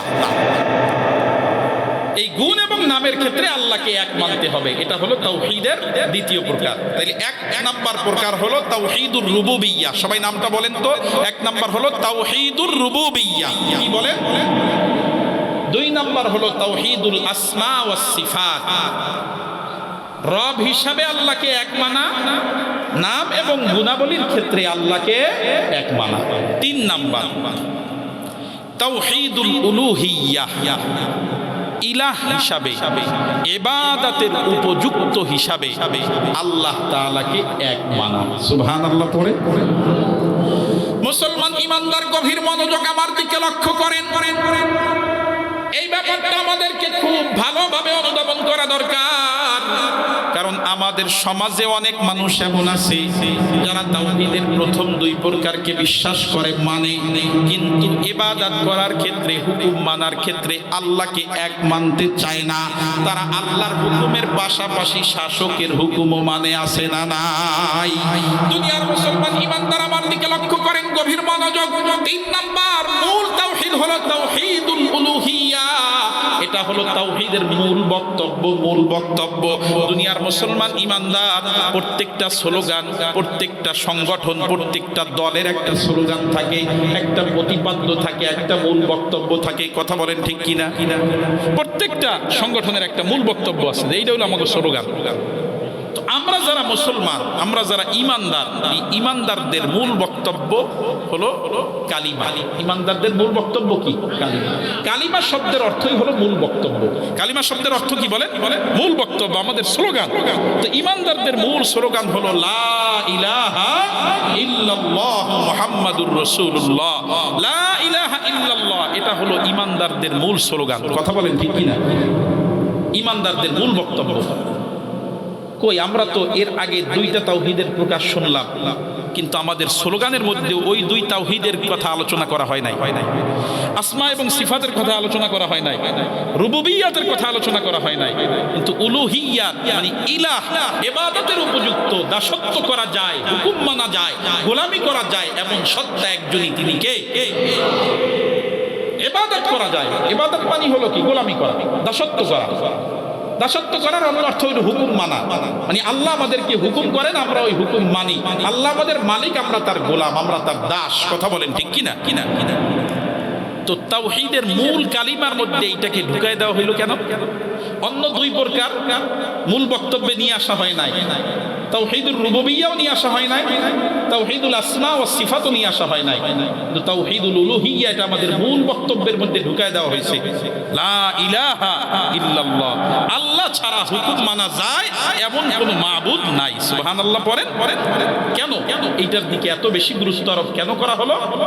কারণ হলো ওই যে দুইটা, ওই দুইটা অনেক কাফের মুশরিকরাও মানে, ওই দুইটা অনেক কাফের মুশরিকরাও মানে। আমি বানায় বললাম না, আল্লাহ তাআলা বলছেন কোরআনুল কারীমের মধ্যে 21 নম্বর পারার 2 নম্বর পৃষ্ঠা, আল্লাহ রাব্বুল আলামিন সূরাতুল আনকাবুতের মধ্যে বলে, সূরাতুল আনকাবুতের মধ্যে আল্লাহ রাব্বুল আলামিন ইরশাদ করেন, وَلَئِنْ سَأَلْتَهُمْ مَنْ خَلَقَ السَّمَاوَاتِ وَالْأَرْضَ وَسَخَّرَ الشَّمْسَ وَالْقَمَرَ لَيَقُولُنَّ اللَّهُ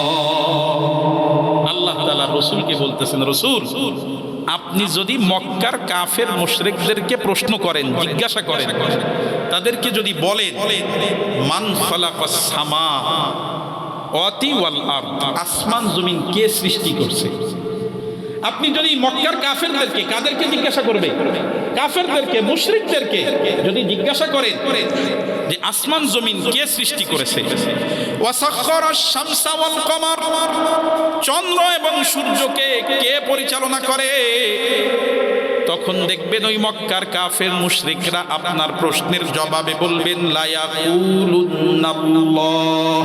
দুইটা তাকিদ ব্যবহার করা হয়েছে, একটা হলো লাম তাকিদ আর একটা হলো নুন তাকিদ।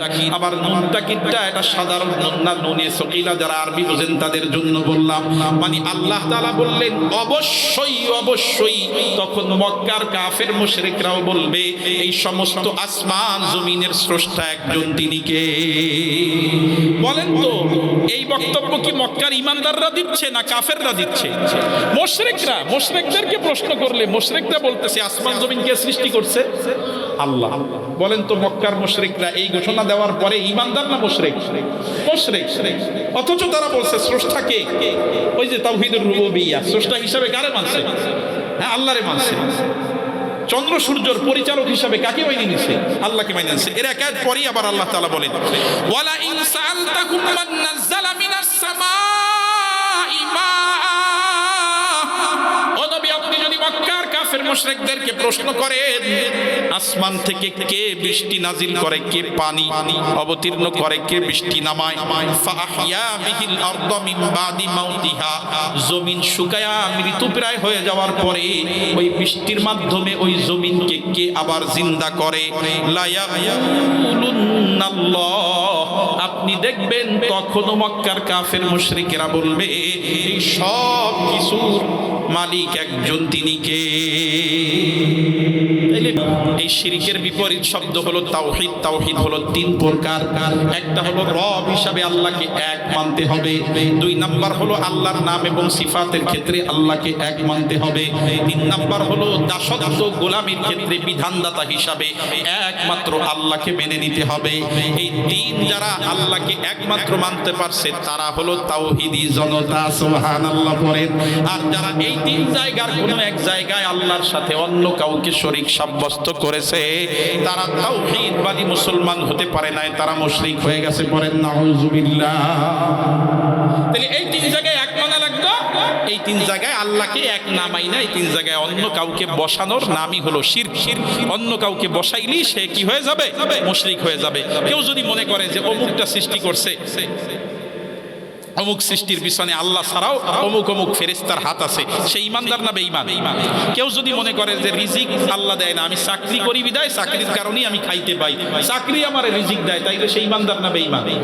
চাকরি করতে হবে, এটা দুনিয়ার নিজাম, কিন্তু রিজিক দেওয়ার মালিক কে? আল্লাহ। ব্যবসা করতে হবে, কিন্তু রিজিক দেওয়ার মালিক কে?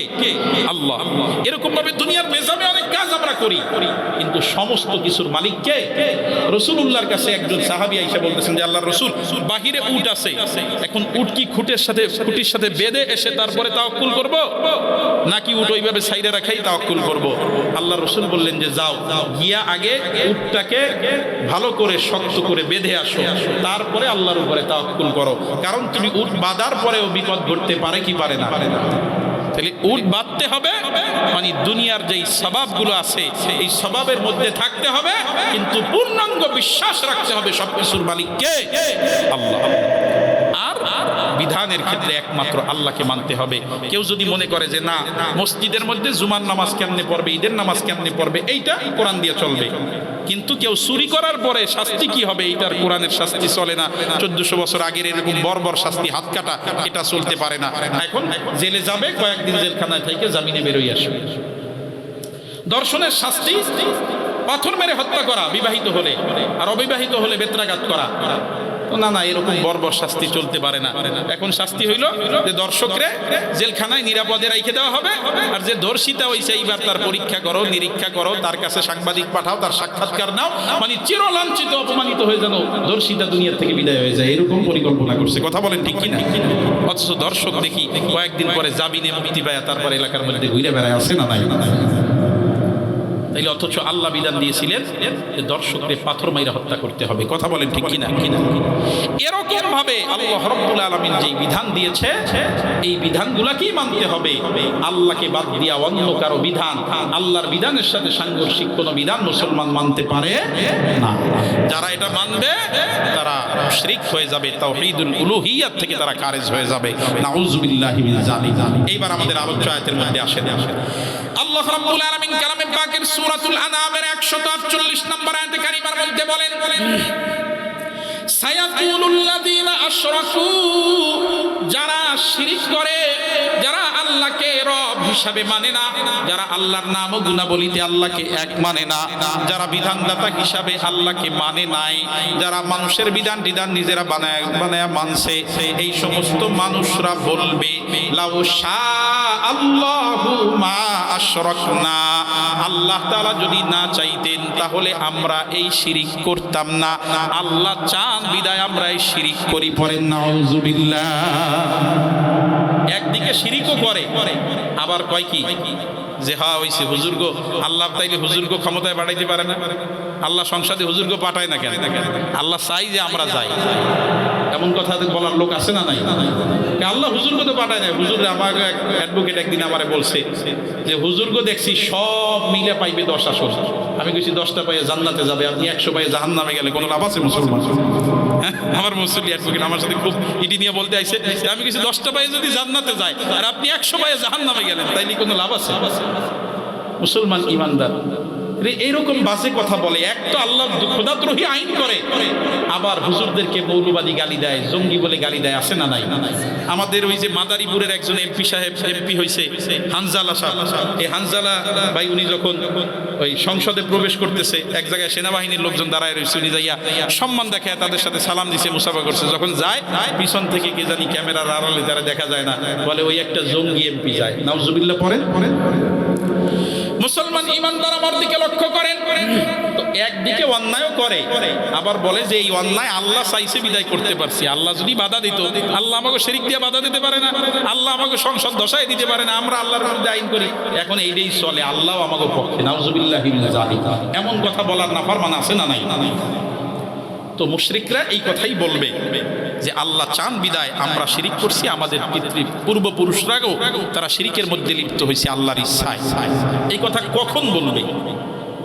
যখন মুশরিকদের সামনে শিরিকের ভয়াবহতা আলোচনা করা হবে, যখন মুশরিকদের সামনে রাসূল, আপনি যখন মুশরিকদের সামনে শিরকের ভয়াবহতা বলবেন যে শিরিক কত বড় ভয়াবহ অন্যায়, কত বড় পাপ, এটা যখন মুশরিকদেরকে বলবেন, তখন মুশরিকরা বলবে এই সমস্ত বইলে লাভ নাই, আমরা শাস্তি পাবো না, কারণ আমরা আল্লাহর ইচ্ছাই এই পাপ করি। নাউজুবিল্লাহি মিন যালিক। মুসলমান ইমানদার, আসমান জমিনের মধ্যে যত পাপ সংগঠিত হয় শিরকের চেয়ে ভয়াবহ অন্যায় আসমান জমিনের মধ্যে আরেকটাও নাই। আসমান জমিনের মধ্যে সবচেয়ে বড় পাপ হলো শিরক। আল্লাহর হাবিব সাল্লাল্লাহু আলাইহি ওয়াসাল্লাম সাহাবায়ে কেরামদেরকে লক্ষ্য করে বলেন, ও আমার সাহাবীরা, আলা উনাব্বিউকুম বিআকবারিল কাবাইর, ও আমার সাহাবীরা, আমি কি তোমাদেরকে সবচেয়ে বড় পাপ সম্পর্কে বলে দিব না? আমি কি সবচেয়ে বড় পাপ কোনটা এটা কি আমি তোমাদেরকে জানিয়ে দিব না? সাহাবায়ে কেরাম বলেন, বালা ইয়া রাসূলুল্লাহ, অবশ্যই আপনি আমাদেরকে সবচেয়ে বড় পাপ সম্পর্কে বলে দেন। আল্লাহর হাবিব সাল্লাল্লাহু আলাইহি ওয়াসাল্লাম বলেন, শোনো, আসমান জমিনের মধ্যে সবচেয়ে বড় পাপ হলো আল ইশরাকু বিল্লাহ, আল্লাহর সাথে শিরক সাব্যস্ত করা। পড়েন নাউজুবিল্লাহ। দুনিয়ার মুসলমান ইমানদার আল্লাহর হাবিব সবচেয়ে বড় পাপগুলোর তালিকা করতে গিয়া এক নম্বরে বললেন, জমিনের মধ্যে সবচেয়ে বড় পাপ, সবচেয়ে বড় অন্যায় হলো শিরক করা। দুই নম্বর হলো উকুকুল ওয়ালিদাইন, মাতা পিতার অবাধ্য হওয়া, পিতা মাতার অবাধ্য হওয়া, এটা আসমান জমিনের মধ্যে দুই নম্বরে সবচেয়ে বড় পাপ। এরপরে আল্লাহ হাবিব সাল্লাল্লাহু আলাইহি ওয়াসাল্লাম আমার দিকে লক্ষ্য করেন, রাসূল এভাবে বসা ছিলেন, এভাবে হেলান দিয়া বসা ছিলেন, কানা মুত্তাকিয়ান, হেলান দিয়া বসা ছিলেন। ফাজালাসা, রাসূল উঠে বসলেন, মানে গুরুত্ব দেওয়ার জন্য, কথাটা গুরুত্বপূর্ণ কথা বলার জন্য খুব ভালো করে বসে এরপরে আল্লাহর রাসূল বলতে শুরু করলেন, আলা ওয়া কাউলুজ জুর, আলা ওয়া কাউলুজ জুর, আলা ওয়া কাউলুজ জুর, আলা ওয়া কাউলুজ জুর ওয়া শাহাদাতুজ জুর। আল্লাহর রাসূল এত বললেন, বর্ণনাকারী সাহাবী বলেন আমরা মনে করলাম রাসূল মনে হয় আর থামবেই না, রাসূল মনে হয় এই পাপের কথা বলতেই থাকবে। আল্লাহর রাসূল 3 নম্বরে বললেন সবচেয়ে বড় অন্যায়, সবচেয়ে বড় পাপ হলো মিথ্যা কথা বলা, মিথ্যা সাক্ষী দেওয়া। পড়েন নাউযুবিল্লাহ। আমাদের সমাজে মিথ্যা বক্তব্য দেওয়ার লোকের অভাব আছে নাকি মুসলমান? হ্যাঁ, ফোন করছে, আসে হইলো জালকাঠি, বলে এই যে বাড়িতে ভাত খাইতেছি, আসে না নাই? হ্যাঁ, এই মোবাইলে মিথ্যার কোনো অভাব নাই, কথা বলেন ঠিক কিনা? কোর্ট কাছারিতে গেলে মিথ্যা ছাড়া লেখাই হয় না। ওই যে উকিল সাহেবের কথা বললাম, ওই উকিলের সাথে আর একদিনের এক ঘটনা। উনি আমার কমিটির সদস্য আর কি। তো উকিল সাহেব একদিন আমার চা খাওয়াবে, তা বললাম যে সবকিছু ঠিক আছে তো, আপনাকে তা খাবো, সত্য টত্য লেখেন তো নাকি উল্টা পাল্টা? তখন উনি উত্তর করছে যে হুজুর, সব সত্য লেখলে মক্কেল খায় না, সব সত্য লেখলে মক্কেল খায় না। বলে যে এটা তো মামলা সাজাইতেই পারে নাই, মানে আপনি খালি বলবেন স্থান আর কারে কারে আসামি দিবেন, এরপরে ওরা কি কি করছে আপনার কিছু বলা লাগবে না, মায়ের পিঠ সব লিখে দিবে। আমার মসজিদের খাদেম একদম নিরীহ মানুষ, ওর জমিনিয়া মামলা হয়েছে, কোর্টের থেকে আইসা আমারে বলতেছে হুজুর মামলা হয়েছে, যা হয়েছে কোনো দুঃখ নাই, কিন্তু যেই চাচার দিকে জীবনে কোনোদিন চোখ তুইলেই তাকাই নাই, কোর্টের মধ্যে মামলায় লেখা আমি নাকি ওই চাচারে চর মারছি, বুঝছেন? আমি নাকি ওই চাচারে চর মারছি। মুসলমান ইমানদার মিথ্যা দিয়া সমাজ সয়লাভ হয়ে গেছে, কথা বলেন ঠিক কিনা? মিথ্যার মাপকাঠি কতটুকু একটা হাদিস আপনাদেরকে বলি। আল্লাহ রাসূল বলছেন কেউ যদি কারো কাছে যায় এই অবস্থায়, যখন সে খাবার খাচ্ছে, মানে আমি খাচ্ছি তখন আপনি আসছেন, আমরা ভদ্রতার খাতিরে কি বলি যে ভাই আসেন খাইতে বসেন, খানায় শরীক হন, বলি না আমরা? আল্লাহ রাসূল বলছেন যে একজন খাচ্ছে আর আপনাকে বলছে যে আসেন ভাই খানায় শরীক হন, আপনার পেটে তখন ক্ষুধা আছে, কিন্তু আপনি ভদ্রতার খাতিরে বললেন ক্ষুধা নাই। কি বললেন? ক্ষুধা নাই। আমরা বলি না অনেক সময় যে ভাই ক্ষুধা নাই, ক্ষুধা নাই। আল্লাহর রাসূল বলছেন এটাও একটা মিথ্যা কথা। নাউযুবিল্লাহ। পড়েন। আপনার খাইতে ইচ্ছা না করে বলবেন আমি খাবো না ভাই, আমি খাবো না, বা পরে খাবো, কিন্তু ক্ষুধা থাকা সত্ত্বেও আপনি ভদ্রতার খাতিরে, ভদ্রতা এইটারে কি আমরা মিথ্যা মনে করি বলেন? ভদ্রতার খাতিরে বলছেন যে ভাই ক্ষুধা নাই, আল্লাহর রাসূল বলছে এটাও মিথ্যা কথা। নাউযুবিল্লাহি মিন যালিক। মুসলমান ইমানদার এই জন্য আল্লাহর রাসূল বড় দুইটা পাপের কথা বললেন, শিরকের কথা, মাতা পিতার অবাধ্য হওয়ার কথা, কিন্তু 3 নাম্বারটা এইটা যদিও তৃতীয় সিরিয়ালে, কিন্তু এটা তো ব্যাপক, যেটা সমাজের রন্ধ্রে রন্ধ্রে ছড়িয়ে পড়েছে। এজন্য আল্লাহর রাসূল উঠে বসে বলতেই থাকলেন আলা ওয়া কাউলুজ জুরি ওয়া শাহাদাতুজ জুর, আলা ওয়া কাউলুজ জুরি ওয়া শাহাদাতুজ জুর। মিথ্যা কথা বলা, মিথ্যা সাক্ষ্য দেওয়া, মিথ্যা কথা বলা, মিথ্যা সাক্ষ্য দেওয়া। দোকানে কিনতে গেছেন, দোকানদারের জিজ্ঞাসা করছেন যে ভাই চাউল ভালো হবে তো? বলে যে আরে আমার বাড়িতে একই চাউল খাই, আছে না নাই? হুজুর আমার বাড়িতে এই তেলটা ব্যবহার করি, আমার বাড়িতে, আমি নিজে খাইয়ে দেখছি, অথচ জীবনে কোনোদিন এই চাউলটা বাড়িতে নেই নাই। এইটা মিথ্যা সাক্ষী। এটা কি বলেন? মিথ্যা সাক্ষী খালি কোর্টে না, এরকম সব জায়গায় মিথ্যা কথা, মিথ্যা সাক্ষীর সয়লাভ হয়ে গেছে, কথা বলেন ঠিক কিনা? তো মুসলমান ইমানদার বলতেছিলাম আসমান জমিনের মধ্যে যত পাপ হয় তার মধ্যে সবচেয়ে বড় পাপ হলো শিরক করা। আল্লাহর হাবিব সাল্লাল্লাহু আলাইহি ওয়াসাল্লাম এক হাদিসের মধ্যে ইরশাদ করেন ইজতানিবুস সামাল মুবিকাত, ও আমার উম্মত ধ্বংসাত্মক 7টা পাপ থেকে বেঁচে থাকো, এমন 7টা অন্যায় থেকে বেঁচে থাকো যেই 7টা পাপ তোমার ঈমান আমলকে ধ্বংস করে দিতে পারে, এরকম 7টা পাপ থেকে বেঁচে থাকো। সাহাবায়ে কেরাম প্রশ্ন করলেন ক্বালু ওয়া মা হুন্না ইয়া রাসূলুল্লাহ, ও আল্লাহর হাবিব ওই 7টা পাপ কি কি আমাদেরকে জানায়া দেন। আল্লাহর হাবিব বলেন 1 নাম্বার হলো শিরকু বিল্লাহ, আল্লাহর সাথে শিরক স্থাপন করা। 2 নম্বর হলো আসসিহরু, জাদু করা, জাদু করা। দুনিয়ার মুসলমান ইমানদার জাদু দিয়া আমাদের সমাজ ভরে গেছে, কথা বলেন ঠিক কি না? একটু গ্যাঞ্জাম হইছে, পরের দিন থেকে আপনার মাথা ঘোরে, খোঁজ নিয়ে দেখবেন যে আপনার প্রতিবেশী আপনারে জাদু করছে, আছে না নাই? নিজের পরিবারে আপন ভাই, আপন ভাইকে বান মাইরা শেষ করে দিছে, আছে না নাই? তাবিজ করে জাদু করে শেষ করে দিছে। এই সবগুলো জাদু জাদু। মানুষের ক্ষতি করার পিছনে যত তদবির ব্যবহার করা হয় সব জাদু। এই জাদু যারা করবে তাদের ঈমান আমল ধ্বংস হয়ে যাবে। পড়েন নাউজুবিল্লাহ।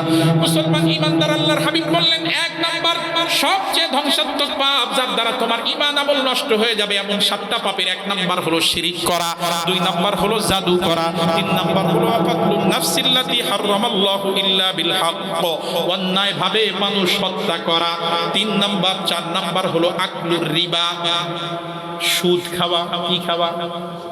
সুদ মনে হয় আমাদের সমাজে নাই, তাহলে এই ব্যাপারে তো মোটামুটি ওয়াজ জানেন, তাই আর করার সময় নাই। সুদের ব্যাপারটা এড়াই গেলাম না। সুদের ব্যাপারে বললে আবার কোন কমিটির সদস্যদের গায়ে লেগে যাবে, আগামী বছর কেন দাওয়াত না দিল। এই জন্য বেশি বলবো না, সুদের ব্যাপারে বলবো না। এমনি সুদের ব্যাপারে অনেক আলোচনা শুনছি আলহামদুলিল্লাহ আমরা। সুদের সবচেয়ে নিকৃষ্ট ছোট পাপ হইল মসজিদে মায়ের সাথে জিনা করা। নাউজুবিল্লাহ পড়েন। আর এর বড় পাপ হইল আল্লাহর সাথে যুদ্ধ লিপ্ত হওয়া। আল্লাহর সাথে কিতে লিপ্ত হওয়া? যুদ্ধে লিপ্ত হওয়া। আল্লাহর সাথে যুদ্ধে লিপ্ত হওয়া। নাউজুবিল্লাহি মিন যালিক। একজন নামাজও পড়ে সুদও খায়, বলেন তো নামাজ মনে হয় কবুল হয়? আল্লাহর সাথে যুদ্ধ করে নামাজ পড়লে নামাজ কবুল হবে? হজ প্রত্যেক বছর করে, আবার সুদের ব্যবসাও রানিং। নাউজুবিল্লাহ। সুদের ব্যবসা বলা যাবে না, এটা ভুল হয়েছে আর কি, এটা বলা উচিত না। সুদ ব্যবসা না, ব্যবসা তো পবিত্র শব্দ। মানে একদিকে এও করে আবার তার সুদের কারবারও রানিং, সুদও খায়। তাইলে বলেন তো তার হজ মনে হয় কবুল হবে? আল্লাহর সাথে যুদ্ধ করে হজ করলে কবুল হয় নাকি? হজ আবু জাহেল জীবনে হজ বহুবার করছে, এটা কোরআন সুন্নায় আছে। আবু জাহেল জীবনে বহুবার হজ করছে। সর্বশেষ যেদিন আবু জাহেল দুনিয়ার থেকে বিদায় হয়ে যায়, বদরের ময়দানে যাওয়ার সময় হজ করে কাবার গিলাফ ধরে দোয়া করে গেছে, আল্লাহ যদি মুহাম্মদ হকের উপরে থাকে তাইলে তুমি মুহাম্মদকে বিজয় দিও, যদি আমরা হকের উপরে থাকি তাইলে আমাদেরকে বিজয় দিও। আল্লাহ আবু জাহেলের দোয়া কবুল করে ওরে দুনিয়ার থেকে জাহান্নামে পাঠাই দিয়েছে। সুবহানাল্লাহ পড়ে। ও নিজের দোয়াই কবুল করছে, কারণ মুহাম্মদ তো হকের উপরে। এই জন্য মুহাম্মদের বিজয় হয়েছে, আবু জাহেল ধ্বংস হয়ে গেছে। নাউজুবিল্লাহ পড়ে মুসলমান ইমানদার। তাইলে হজও করে আবার এইদিকে সুদও খায়। বলেন তো তার ঈমান আছে না গেছে? আল্লাহর সাথে যুদ্ধ লিপ্ত হইয়া তার এই হজ করে কোনো লাভ আছে মুসলমান? নাই। তাইলে আল্লাহর সাথে যুদ্ধ লিপ্ত হওয়া যাবে না।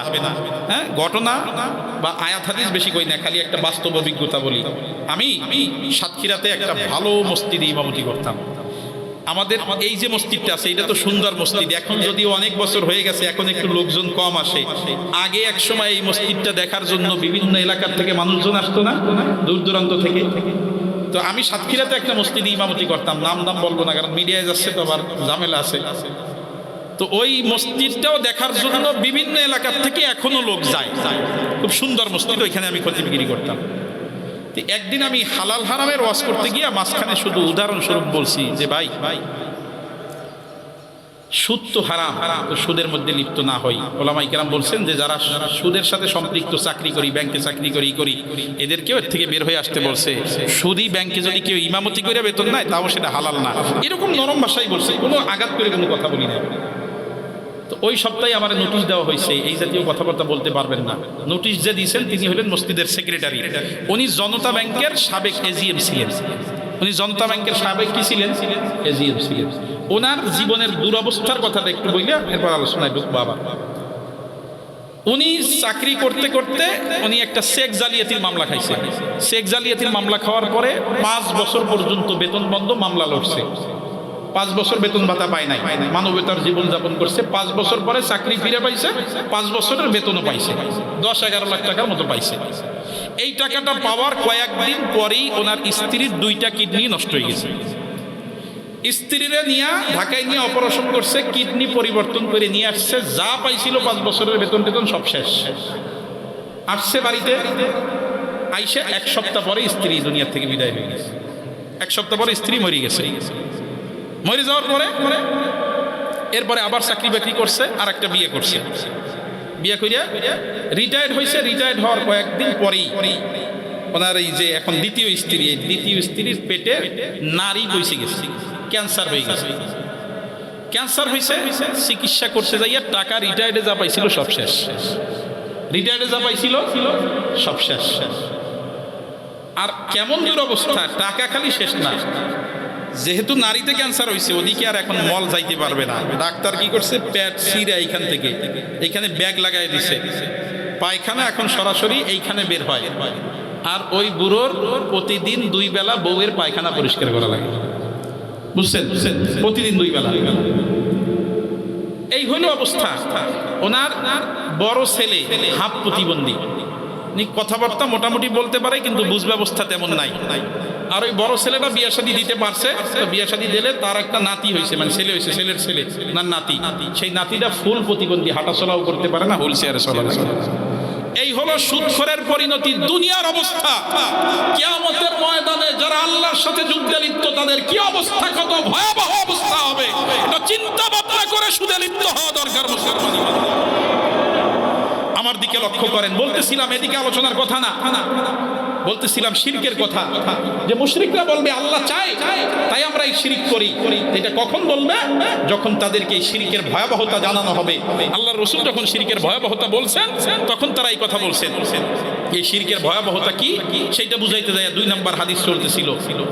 আল্লাহর হাবিব সাল্লাল্লাহু আলাইহি ওয়াসাল্লাম বলেন, ধ্বংসাত্মক 7টা পাপ থেকে তোমরা বিরত থাকবা। 1 নাম্বার হলো শিরিক, 2 নাম্বার হলো জাদু, 3 নাম্বার হলো অন্যায়ভাবে মানুষকে হত্যা করা, 4 নাম্বার হলো আকলুর রিবা, সুদ খাওয়া, 5 নাম্বার হলো আকলু মালিল ইয়াতীম, এতিমের মাল অন্যায়ভাবে ভক্ষণ করা, পড়েন নাউযুবিল্লাহ। আর 6 নাম্বার হলো কোন সতী সাধবী নারীকে অপবাদ দেওয়া। একদম ভালো মানুষ কোনো অন্যায় করে না, এরকম একটা নারীর বিপক্ষে অপবাদ দিয়ে দিছে, সতী সাধবী নারীকে অপবাদ দেওয়া। আল্লাহর হাবিব সাল্লাল্লাহু আলাইহি ওয়াসাল্লাম 7টা পাপের ব্যাপারে আমাদেরকে সতর্ক করেছেন। আল্লাহর হাবিব সাল্লাল্লাহু আলাইহি ওয়াসাল্লাম বলেন, আর 7 নম্বর হলো আত-তাওয়াল্লি ইয়াউমাজ যাহফি, যুদ্ধের ময়দান থেকে পলায়ন করা। যুদ্ধের ময়দান থেকে পলায়ন করলে তুমিও কাফেরদের অন্তর্ভুক্ত হয়ে যাবে, এখান থেকে পলায়ন করবা না। দুনিয়ার মুসলমান ইমানদার, আল্লাহর রাসূল বললেন 7টা পাপ ঈমান আমলকে ধ্বংস করে দেয়। এর মধ্যে 1 নম্বরে রাখলেন আশরিকু বিল্লাহ, আল্লাহর সাথে শিরিক করা, পড়েন নাউযুবিল্লাহ। মুসলমান ইমানদার আমার দিকে লক্ষ্য করেন, গভীর মনোযোগ। কালামে পাকের সূরা নিসার 48 নম্বর আয়াতে কারিমার মধ্যে আল্লাহ তাআলা ইরশাদ করেন, আমরা যখন দুনিয়া থেকে বিদায় হয়ে যাব আমাদের আমলনামায় অনেক পাপ থেকে যেতে পারে, সব পাপের তওবা আমরা করে নাও যেতে পারি। আজকে পাপ হইছে, তওবা করার আগে দুনিয়া থেকে বিদায় হয়ে গেছি। কিয়ামতের ময়দানে আল্লাহ রাব্বুল আলামিন আমাদেরকে ডেকে ডেকে ডেকে ডেকে অনেক ব্যক্তিকে আল্লাহ তাআলা কিছু শাস্তি দিয়া, আবার কাউকে কোনো শাস্তি না দিয়েই আল্লাহ মাফ করে দিবেন, পড়েন সুবহানাল্লাহ। তওবা করতে পারি নাই, চলে গেছি, আল্লাহ মাফ করে দিবেন।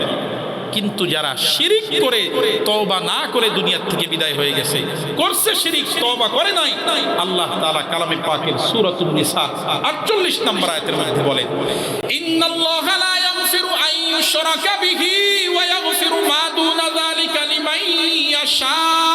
নিশ্চয়ই মুশরিককে আল্লাহ রাব্বুল আলামিন মাফ করবে না, মুশরিক ছাড়া আল্লাহ তাআলা সমস্ত পাপীদেরকে মাফ করে দিবেন, পড়েন সুবহানাল্লাহ। যাকে চাইবেন আল্লাহ তাকে মাফ করবেন, কিন্তু মুশরিকের কোনো ক্ষমা নাই।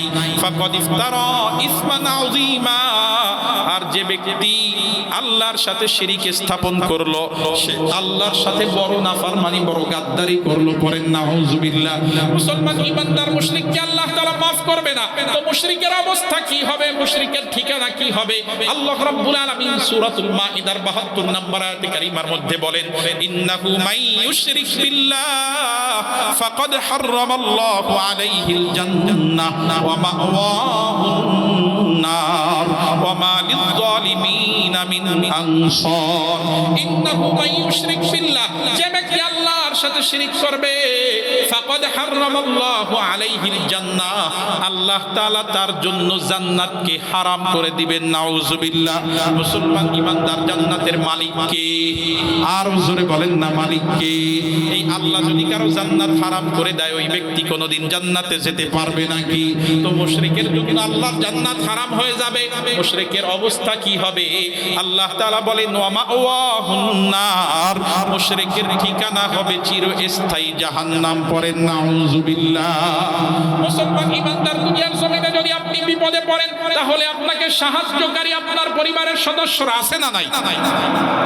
এরকম ভাবে কিয়ামতের ময়দানে যখন বিপদে পড়বে বান্দা, তখন বান্দাকে সাহায্য করার জন্য অনেক নবীরা আল্লাহর কাছে সুপারিশ করবে, সুবহানাল্লাহ পড়েন।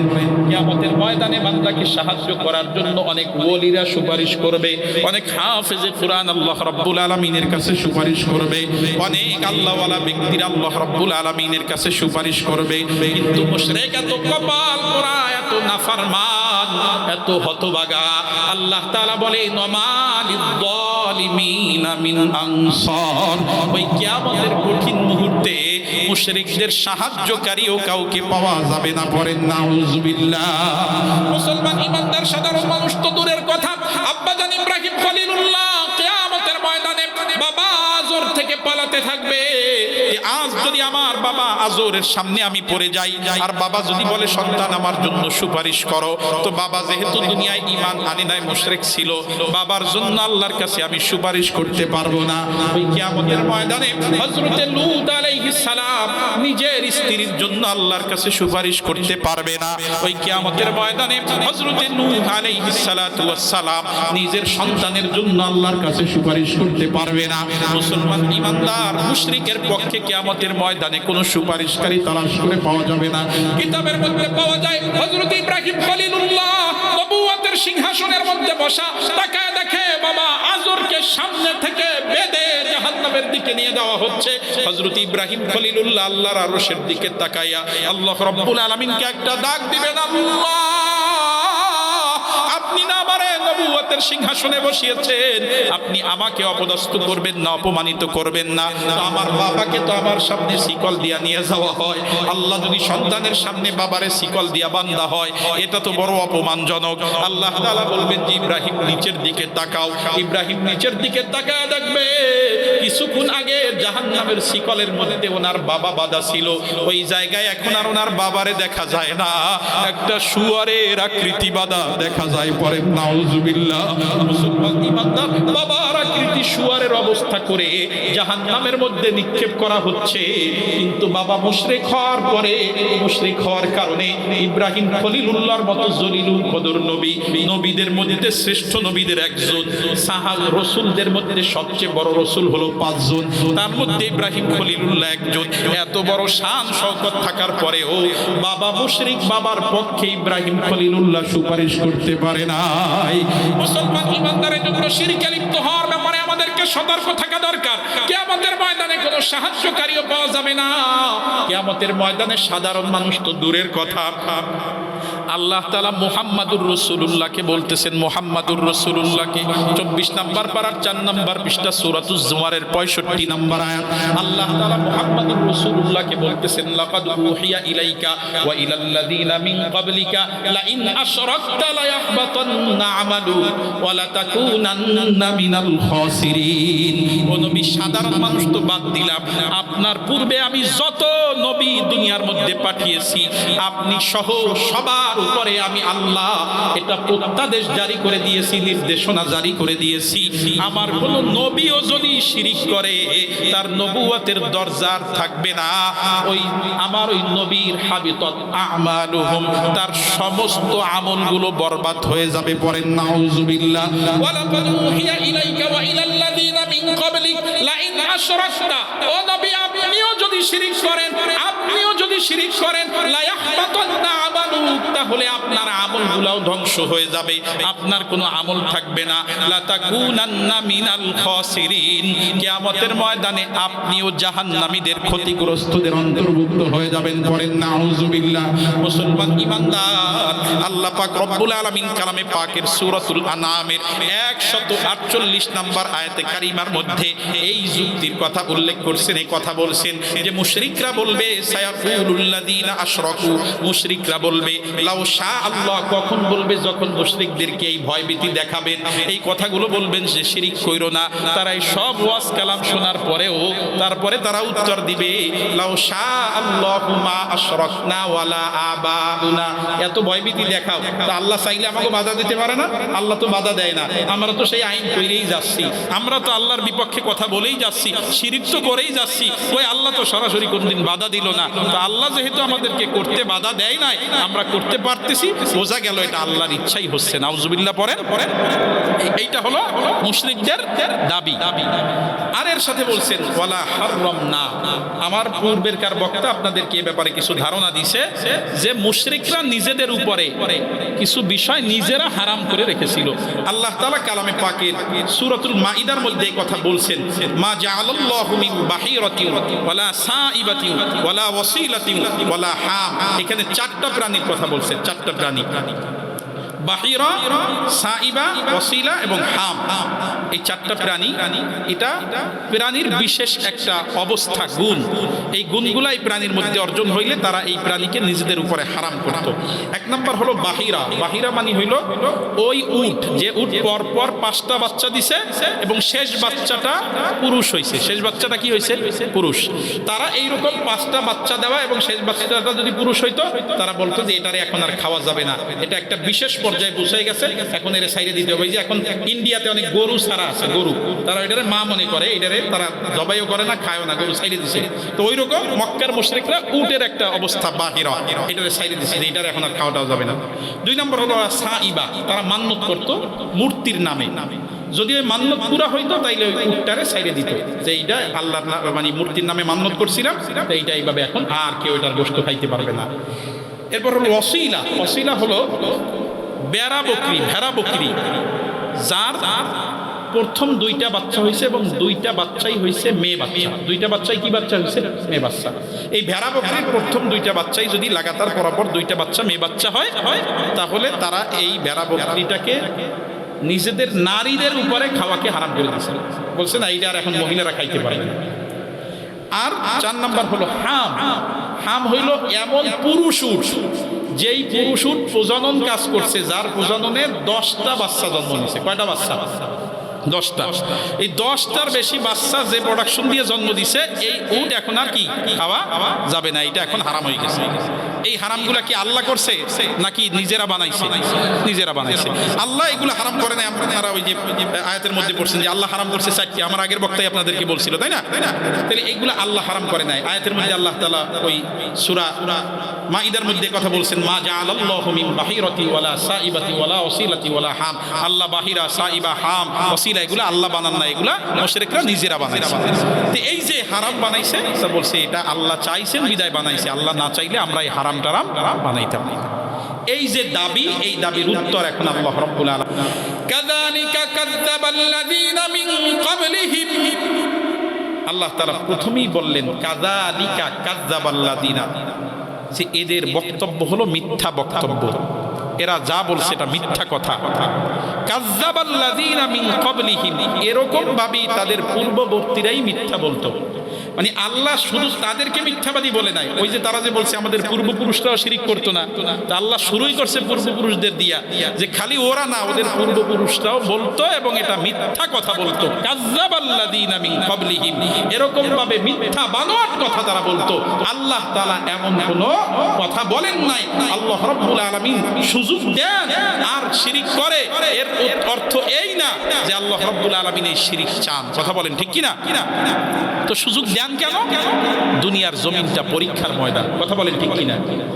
পরীক্ষার্থী পরীক্ষার হলে বসে আসছে, গরুর রচনা ও রচনা বাদ দিয়ে গরুর ছবি আঁকতেছে, তো ম্যাজিস্ট্রেট দেখার পরেও কি বাধা দেবে? বলেন না। পরীক্ষার হলে উন্মুক্ত, তুই গরুর ছবি আঁকো আর ছাগলের ডাকো, যা মনে চায় তাই লেখো, দেখা যাবে ফলাফলের সময়। কথা বলেন ঠিক কিনা? দুনিয়ার জমিনটা হলো পরীক্ষার ময়দান। আল্লাহ আমাদেরকে পরীক্ষার জন্য বানিয়েছেন। আল্লাহ রাব্বুল আলামিন বলেন, আল্লাযী খালাকাল মাউতা ওয়াল হায়াতা লিয়াবলুয়াকুম আইয়ুকুম আহসানু আমালা। আল্লাহ রাব্বুল আলামিন তিনি যিনি তোমাদের জীবন মরণ দান করেছে, অস্তিত্বহীন অবস্থা থেকে তোমাদেরকে অস্তিত্ব দান করেছে, লিয়াবলুয়াকুম পরীক্ষা করার জন্য, আইয়ুকুম আহসানু আমালা তোমাদের মধ্যে কার আমলটা উত্তম আমল, পড়েন সুবহানাল্লাহ। এজন্য দুনিয়ার মুসলমান ইমানদার আল্লাহ শিরিক করতে বাধা দেন না, শিরিক করার সুযোগ দেন। এর মানে এই না আল্লাহ শিরিক পছন্দ করেন, আল্লাহ বাধা দেন না। এ কারণে, কারণ বাধা দিলে পরীক্ষার কিছু থাকে না, কথা বলেন ঠিক কিনা? আল্লাহ রাব্বুল আলামিন ছাড় দিয়া দেন, ছাড়, যত বড় অপকাম কর, আমি আল্লাহ রাব্বুল আলামিন যেদিন ধরব সেদিন তোর খবর আছে, কথা বলেন ঠিক কিনা? আল্লাহ রাব্বুল আলামিন এই কথাই বললেন যে তারা যেই যুক্তি উপস্থাপন করছে এই যুক্তিটা মিথ্যা যুক্তি, তাদের পূর্বপুরুষরাও এরকম মিথ্যা যুক্তি উপস্থাপন করত। তো তারা তো বলছে আমি সুযোগ দেই, আপনি তাদেরকে বলে দেন হাত্তা যাকু বাসানা, তাদের পূর্বপুরুষরাই মিথ্যা যুক্তি দিছে, এমন কি আমার শাস্তিও তারা আস্বাদন করছে, আমার আযাবও তারা গ্রহণ করছে। ফেরাউন মরছে, নমরুদ মরছে, মনে নাই? এরকম আযাবও তারা পাইছে। তো যদি আমি আল্লাহ পছন্দই করতাম তাইলে আযাব দিলাম কেন? তাইলে আযাব দিছি বোঝা যায় আমি আল্লাহ এটা পছন্দ করি না। আল্লাহ উত্তর দিয়ে দিলেন এক কথায় যে হাত্তা যাকু বাসানা, শাস্তি যদি এটা অন্যায় না হতো তাহলে শাস্তিও হতো না। তোমরা যে দাবি করতেছো এটা মিথ্যা দাবি, তোমরা পূর্বপুরুষদের কথা বলছো, পূর্বপুরুষদের অনেকে আমি আল্লাহ আযাব দিয়া দুনিয়ার থেকে ধ্বংস করে দিয়েছি, কথা বলেন ঠিক কিনা? এরপরে আল্লাহ রাব্বুল আলামিন আরো পরিষ্কার করার জন্য ওদের যুক্তি যে মিথ্যা যুক্তি, এটাকে আরো পরিষ্কার করার জন্য আল্লাহ রাব্বুল আলামিন বলেন কুল, ও নবী আপনি বলেন হাল ইনদাকুম মিন ইলমিন ফাতুখরিজুহু লানা, তোমরা যে বলো যে আল্লাহ চায় তাই শিরিক করো, আর এই সমস্ত তোমরা হারাম করছো আল্লাহর ইচ্ছা, এই যে বক্তব্য তোমরা দিচ্ছ এর সপক্ষে কি তোমাদের কাছে কোনো দলিল প্রমাণ আছে নাকি? এর সপক্ষে কি তোমাদের কাছে কোনো ইলম আছে নাকি? হাল ইনদাকুম মিন ইলমিন, তোমাদের কাছে কোনো ইলম আছে নাকি? ফাতুখরিজুহু লানা, যেই ইলম যেই দলিল প্রমাণ তোমরা আমার সামনে পেশ করবা, আমাদেরকে দিবা, এরকম কোনো দলিল প্রমাণ থাকলে আমাদেরকে বলো। ইন তাত্তাবিউনা ইল্লা যন্না ওয়া ইন আনতুম ইল্লা তাখরুসুন, তোমাদের কাছে কোনো ইলম নাই বরং তোমরা ধারণা এবং আন্দাজে এই সমস্ত কথা বলো। আওয়াজ দিয়ে বলেন ঠিক কি না? কোনো প্রমাণ দলিল প্রমাণ নাই, আন্দাজে বলো, ধারণা পুষত এই কথাগুলো বলো। এগুলা তোমাদেরকে আল্লাহ তাআলা বলে নাই কোনোদিন যে আমি শিরিক পছন্দ করি, তোমরা নিজেরা মিথ্যা যুক্তি বানাইছো, একটা অনুমান করে আল্লাহর ব্যাপারে একটা কথা বলে দিয়েছো, কথা বলেন ঠিক কি না? এই জায়গা থেকে আমাদেরকে একটা বিষয় ভালো করে বুঝতে হবে। মুশরিকরা আন্দাজে কথা বলার পরে আল্লাহ তাআলা রাসূলকে বললেন যে রাসূল মুশরিকদের কাছে দলিল তালাশ করেন। কি তালাশ করেন? দলিল। হাল ইনদাকুম মিন ইলমিন ফাতুখরিজুহু লানা, ইলম থাকলে বলো, আন্দাজে কথা বলা গ্রহণযোগ্য না। যদি এ ব্যাপারে কোনো দলিল প্রমাণ থাকে তাইলে পেশ করো। এটার দ্বারা বোঝা যায় শরীয়তের ব্যাপারে আল্লাহ এবং তার রাসূলের ব্যাপারে কোনো কিছু বলতে হলে অবশ্যই দলিলের সাথে বলতে হবে। আন্দাজে অনুমানে দলিল ছাড়া কথাবার্তা বলা যাবে না। আমাদের সমাজে আন্দাজে মাসালা দেওয়া লোকের অভাব নাই, কথা বলেন ঠিক কিনা? আন্দাজে মাসালা তো দেয়, হাদিস পর্যন্ত বানায় ইনস্ট্যান্ট একদম জায়গায় বইয়া বলে দেয় যে আল্লাহ বলছেন রাসূল বলছেন। এমন লোক আছে না? নাই। হাদিস বানায় বলে আল্লাহর রাসূল বলছেন মান কাযাবা আলাইয়া মুতাআম্মিদান ফালইয়াতাবাওয়া মাকআদাহু মিনান নার, যে ব্যক্তি আমি রাসূলুল্লাহর উপরে ইচ্ছাকৃত মিথ্যা আরোপ করবে ওই ব্যক্তি যেন তার ঠিকানাকে জাহান্নাম বানায় নেয়। নাউজুবিল্লাহ পড়েন। একটু খবরদার, কোন হাদিসের ব্যাপারে নিশ্চিত না হয়ে এই কথা বলবেন না যে এটা রাসূল বলছে। খবরদার, খবরদার। যদি আপনি বলেন যে এটা রাসূল বলছে, আল্লাহর রাসূলের নামে মিথ্যা কথা বলে অথচ রাসূল ওটা বলে নাই, আপনি হাদিস বলে চালায় দিয়েছেন। আমাদের সমাজে আছে না? নাই। দোলনা থেকে কবর পর্যন্ত জ্ঞান অর্জন করো, এটা হাদিস না, এটা জাল হাদিস। এটা আল হাদিস না, এটা কি হাদিস? জাল হাদিস। নামাজ মুমিনদের জন্য মেরাজ স্বরূপ, এটা আল হাদিস না, জাল হাদিস। এটা কি হাদিস বলে? জাল হাদিস। এরকম একটা হাদিস আছে, ইন্নাল মুসাল্লি ইউনাজি রাব্বাহ, নামাজি নামাজের মধ্যে আল্লাহর সাথে গোপন আলাপে লিপ্ত হয়। রাসূল গিয়া মেরাজে কথা বলছে, নামাজি নামাজে কথা বলে, এটা ঠিক। কিন্তু আসসালাতু মিরাজুল মুমিনিন এই শব্দে কোনো হাদিস নেই, এটা জাল হাদিস। বুঝতে পারলেন? এইরকম বানোয়াট কথা, এরকম সমাজে বানোয়াট মাসালা কথাবার্তার কোনো অভাব নাই। এরকম বানোয়াট কথাবার্তা বলা যাবে না। শরীয়তের ব্যাপারে কোনো কিছু বলতে গেলে অবশ্যই তার পক্ষে দলিল থাকা লাগবে, কথা বলেন ঠিক কি না? শরীয়তের দলিল হলো চারটা। কয়টা? চারটা। শরীয়তের কয়টা দলিল? চারটা। এক নাম্বার হলো কোরআন, দুই নাম্বার হলো সুন্নাহ। কোরআন সুন্নাহ, আল্লাহ রাসূল বলছেন তারাকতু ফীকুম আমরাইন লান তাদিল্লু মা তামাসসাকতুম বিহিমা কিতাবাল্লাহি ওয়া সুন্নাতা রাসূলি, আমি আল্লাহর রাসূল তোমাদের মাঝে দুইটা জিনিস রেখে যাচ্ছি। একটা হলো কিতাবুল্লাহ কোরআনুল কারীম, আর একটা হলো সুন্নাতে রাসূল মানে হাদিস। আমি আল্লাহ কোরআন আর হাদিস, আমি আল্লাহর রাসূল কোরআন আর হাদিস তোমাদের মাঝে রেখে যাচ্ছি। যারা এই কোরআন এবং হাদিসকে অনুসরণ করবে, এই কোরআন এবং হাদিসকে শক্ত ভালোভাবে আঁকড়ে ধরবে, মা তামাসসাকতুম বিহিমা কিতাবাল্লাহি ওয়া সুন্নাতা রাসূলি, যারা এই দুইটাকে ভালোভাবে আঁকড়ে ধরবে তারা কোনোদিন পথভ্রষ্ট হবে না। তো শরীয়তের 1 নাম্বার দলিল হলো কোরআন, 2 নাম্বার দলিল হলো হাদিস। এই দুইটা হলো শরীয়তের স্বতন্ত্র দলিল। এই দুইটা কি বলেন? স্বতন্ত্র দলিল। আর ইজমা এবং কিয়াস শরীয়তের বাকি আর দুইটা দলিল, এই দুইটা স্বতন্ত্র দলিল না, তবে এই দুইটা কোরআন সুন্নাহ ভিত্তিক ইজমা এবং কিয়াস শরীয়তের দলিল। কোরআন সুন্নাহ ভিত্তিক ইজমা এবং কিয়াস শরীয়তের দলিল। মানে ইজমা মানে হলো উম্মতের ঐক্যমত। এখন আমরা সবাই মিলে এখানে যারা আছি, আরো এখানে ধরেন কয়েক লাখ মিলে, এরপরে আমরা বললাম যে আমরা সবাই মিলে এখন একটা সিদ্ধান্তে উপনীত হলাম যে এখন থেকে মদ আর হারাম থাকবে না, আমরা মদ এটা সবাই মিলে পান করব। তাহলে উম্মতের ইজমা ঐক্যমত পাওয়া গেল। বলেন তো এই ঐক্যমত কি শরীয়তের দলিল হবে? আমরা সবাই মিলে সবাই ঐক্যমত হইলাম যে আমরা এখন থেকে সুগার খাবো। এই সবাই মিলে যদি ঐক্যমত পোষণ করে তারপরেও কি এটা বৈধ হবে? হালাল হবে? তো ইজমা কি গ্রহণযোগ্য? না। ইজমা গ্রহণযোগ্য হলো কোরআন সুন্নাহ ভিত্তিক যে ইজমা। যেমন আল্লাহ রাসূল সাল্লাল্লাহু আলাইহি ওয়াসাল্লাম তারাবির নামাজ পড়ছেন, এটা হাদিসে আসছে। তো রাসূল কোনোদিন জামাতের সাথে পড়ে নাই, কয় রাকাত কি পড়ছে এইটা সরাসরি উল্লেখ নাই। কিন্তু হযরতে ওমরের জবানে আয়েশা, হযরতে ওমরে ফারুক রাদিয়াল্লাহু তাআলা আনহু উবাই ইবনে কাব রাদিয়াল্লাহু তাআলা আনহুকে দাঁড় করায় দিয়েছেন যে তুমি আল্লাহর রাসূলের সময়ের কারি সাহেব, তুমি দাঁড়াও, তুমি এখন থেকে মসজিদে সাহাবায়ে কেরামদেরকে নিয়ে 20 রাকাত তারাবির নামাজ আদায় করো। সুবহানাল্লাহ পড়ে। এই যে তারাবির নামাজে হযরতে ওমর দাঁড় করায় দিয়েছে, সাহাবীরা মাইনে নিছে। সাধারণ বিষয়, ওমরের গায়ের মধ্যে একটা কাপড় একটু লম্বা হয়ে গেছে, বলছে আগে কাপড় কোথায় পাইলে উত্তর দাও। তো এই সাহাবীদের সামনে যদি শরীয়তের বিধান পরিবর্তন করা হইতো, তারাবির নামাজে এদিক সেদিক করা হইতো, তাইলে কোপাকুপি বাইজে যাইতো না? কিন্তু সাহাবীদের মধ্যে এই তারাবির নামাজ নিয়ে কোনো কোপাকুপির কথা আমরা জানি না। জানি না। তো এই যে সবাই মিলে ওমর রাদিয়াল্লাহু তাআলা আনহু করছেন আর সবাই মাইনে নিছেন, এইটাকে বলা হয় ইজমা। এটাকে কি বলে? ইজমা। মানে এখানে সবাই ঐক্যমত হয়ে গেছে, কেউ আর বিরোধিতা করে নাই। এরকম কোরআন সুন্নাহ ভিত্তিক ইজমা হলো শরীয়তের দলিল। আর কিয়াস, যেই কিয়াস কোরআন সুন্নাহ ভিত্তিক, ওই কিয়াস শরীয়তের দলিল। কোরআন সুন্নাহ ভিত্তিক যদি কোনো কিয়াস না হয়, নিজের মতো একটা ধারণা, যেমন এই কাফেররা নিজেদের মতো বানাই একটা বলে দিছে যে আমরা করতে পারি, আমাদেরকে আল্লাহ বাধা দেয় নাই, তার মানে আল্লাহ শিরিক চায়, নাউজুবিল্লাহ পড়ে।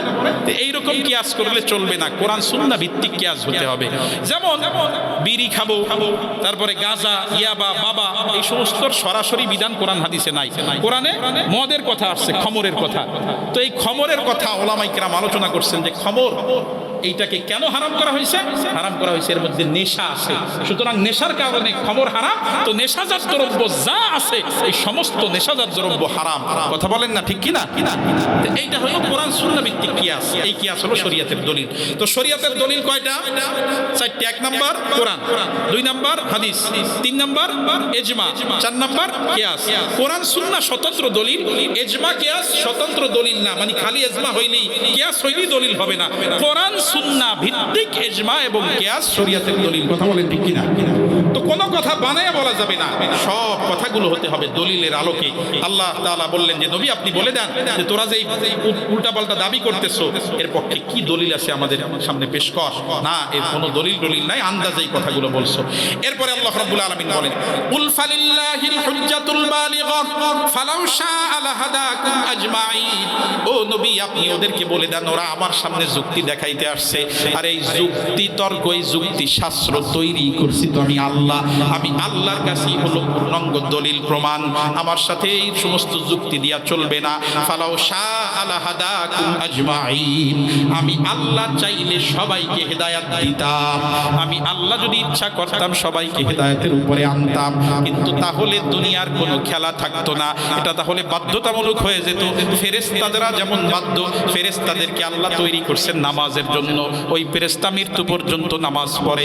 তৈরি করেছেন রুকুর জন্য, মৃত্যু পর্যন্ত রুকুতেই থাকবে।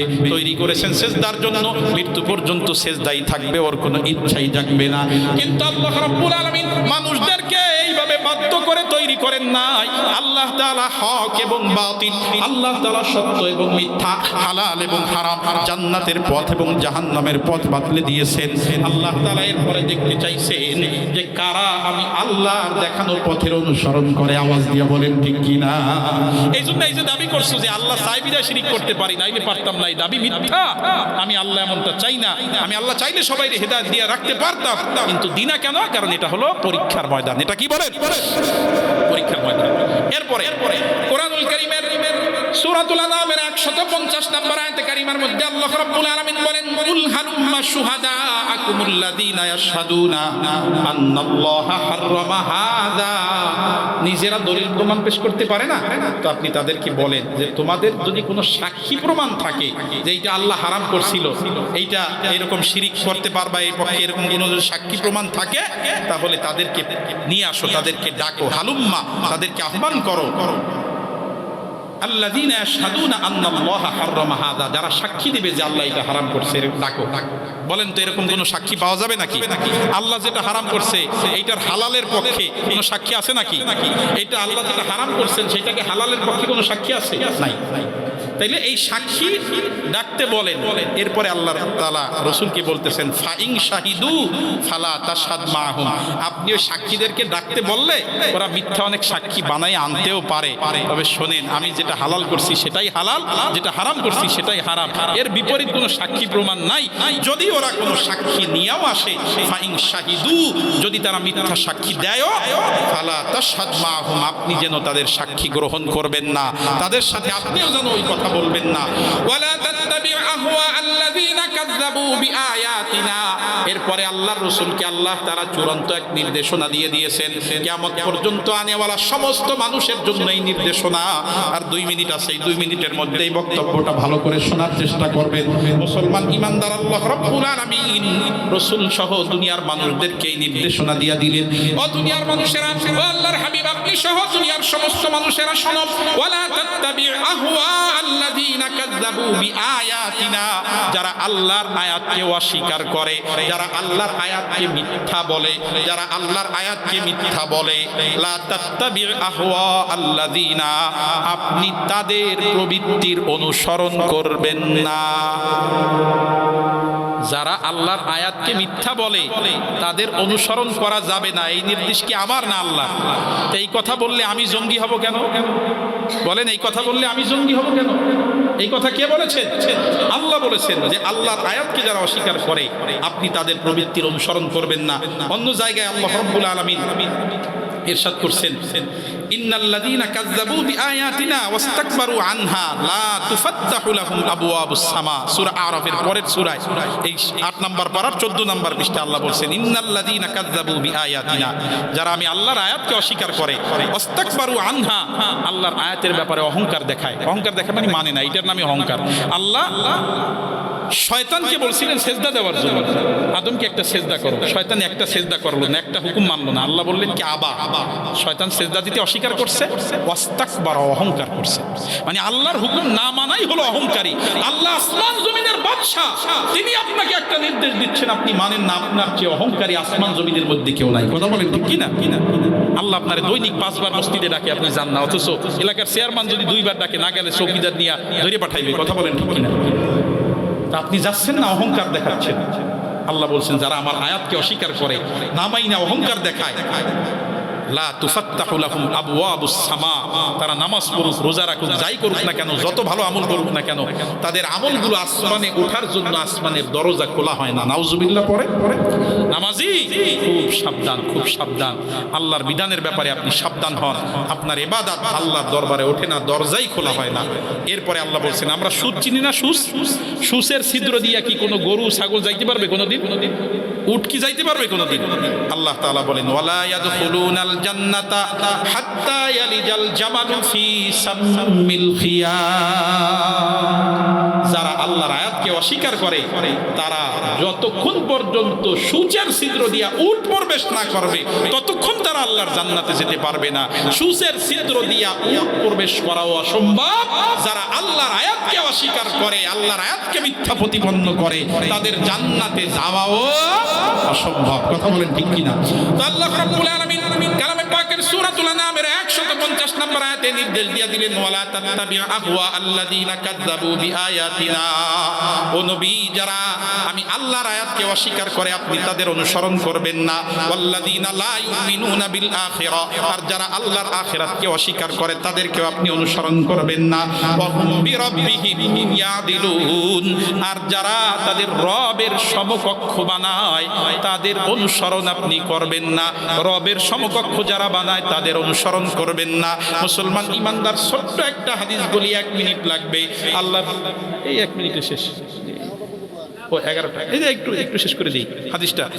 আল্লাহ রসুলের কাছে একজন সাহাবী আসে, আদি ইবনে হাতেম। আদি ইবনে হাতেম রাদিয়াল্লাহু তাআলা আনহু খ্রিস্টানদের বড় পণ্ডিত ছিল। তা আল্লাহর কোরআনে আয়াত আছে যে খ্রিস্টানরা তাদের ধর্মগুরুদেরকে রব বানায় নিছে। আদি ইবনে হাতেম এসে বলছে যে আল্লাহ রসুল, এরকম তো কোনো ঘটনা ঘটে নাই, কেউ আমারে রব বানায় নাই, আমার কেউ সেজদা দেয় নাই, অথচ আল্লাহর কোরআনে আল্লাহ তো মিথ্যা বলে নাই। তা আল্লাহ রসুল বলছে যে তোমাদের সমাজে কি এমন ঘটনা ঘটছে যে আল্লাহ একটাকে হালাল করছে, তোমরা সেটাকে হারাম করে নিয়েছো, আল্লাহ একটাকে হারাম করেছিল, তোমরা সেটাকে হালাল করে নিয়েছিলা, এরকম উল্টাপাল্টা ঘটনা আল্লাহর বিধানের সাথে কি ঘটাইছিলা? বলে হ্যাঁ, এমন ঘটনা ঘটছে। আল্লাহ রসুল বলছেন হাযা ইত্তিখাযুর রব, এটাই হলো আল্লাহকে বাদ দিয়া অন্য কাউকে রব হিসাবে মেনে নেওয়া। তো আল্লাহ বলছেন যে 1 নাম্বার, যারা আল্লাহর আয়াতকে অস্বীকার করে তাদের অনুসরণ করবা না, যারা আখিরাতকে অস্বীকার করে তাদের অনুসরণ করবা না। আর 3 নাম্বার হলো যারা রবের সমকক্ষ বানায়, মানে আল্লাহকে বিধানদাতা বাদ দিয়া সমাজের মধ্যে নিজেরা বিধান বাস্তবায়ন করে নিজেদেরকে বিধানদাতা বানায় নিছে, তাদেরকেও তোমরা অনুসরণ করবা না। আল্লাহ তাআলা আমাদেরকে আমলে আনার তৌফিক দান করুন। 3টা আয়াতের আলোচনা শুনছি, 148, 49, 50, এই 3 আয়াতের আলোচনা শুনছি। এই আয়াতের মধ্যে আল্লাহ তাআলা কাফেরদের এক যুক্তি এবং তার জবাব দিয়েছেন। শেষে 3টা বিষয় বলছেন, কাফেরদের অনুসরণ করবা না, যারা আখিরাতকে অস্বীকার করে, আর যারা আল্লাহর আয়াতকে অস্বীকার করে, আর যারা আল্লাহর সমকক্ষ বানায়, মানে বিধানদাতা বানায় নেয় আল্লাহ ছাড়া তাদের অনুসরণ করবা না। আল্লাহ তাআলা আমাদেরকে আমল করার মতো তৌফিক দান করেন। ওয়া মা তাওফীকি ইল্লা বিল্লাহ।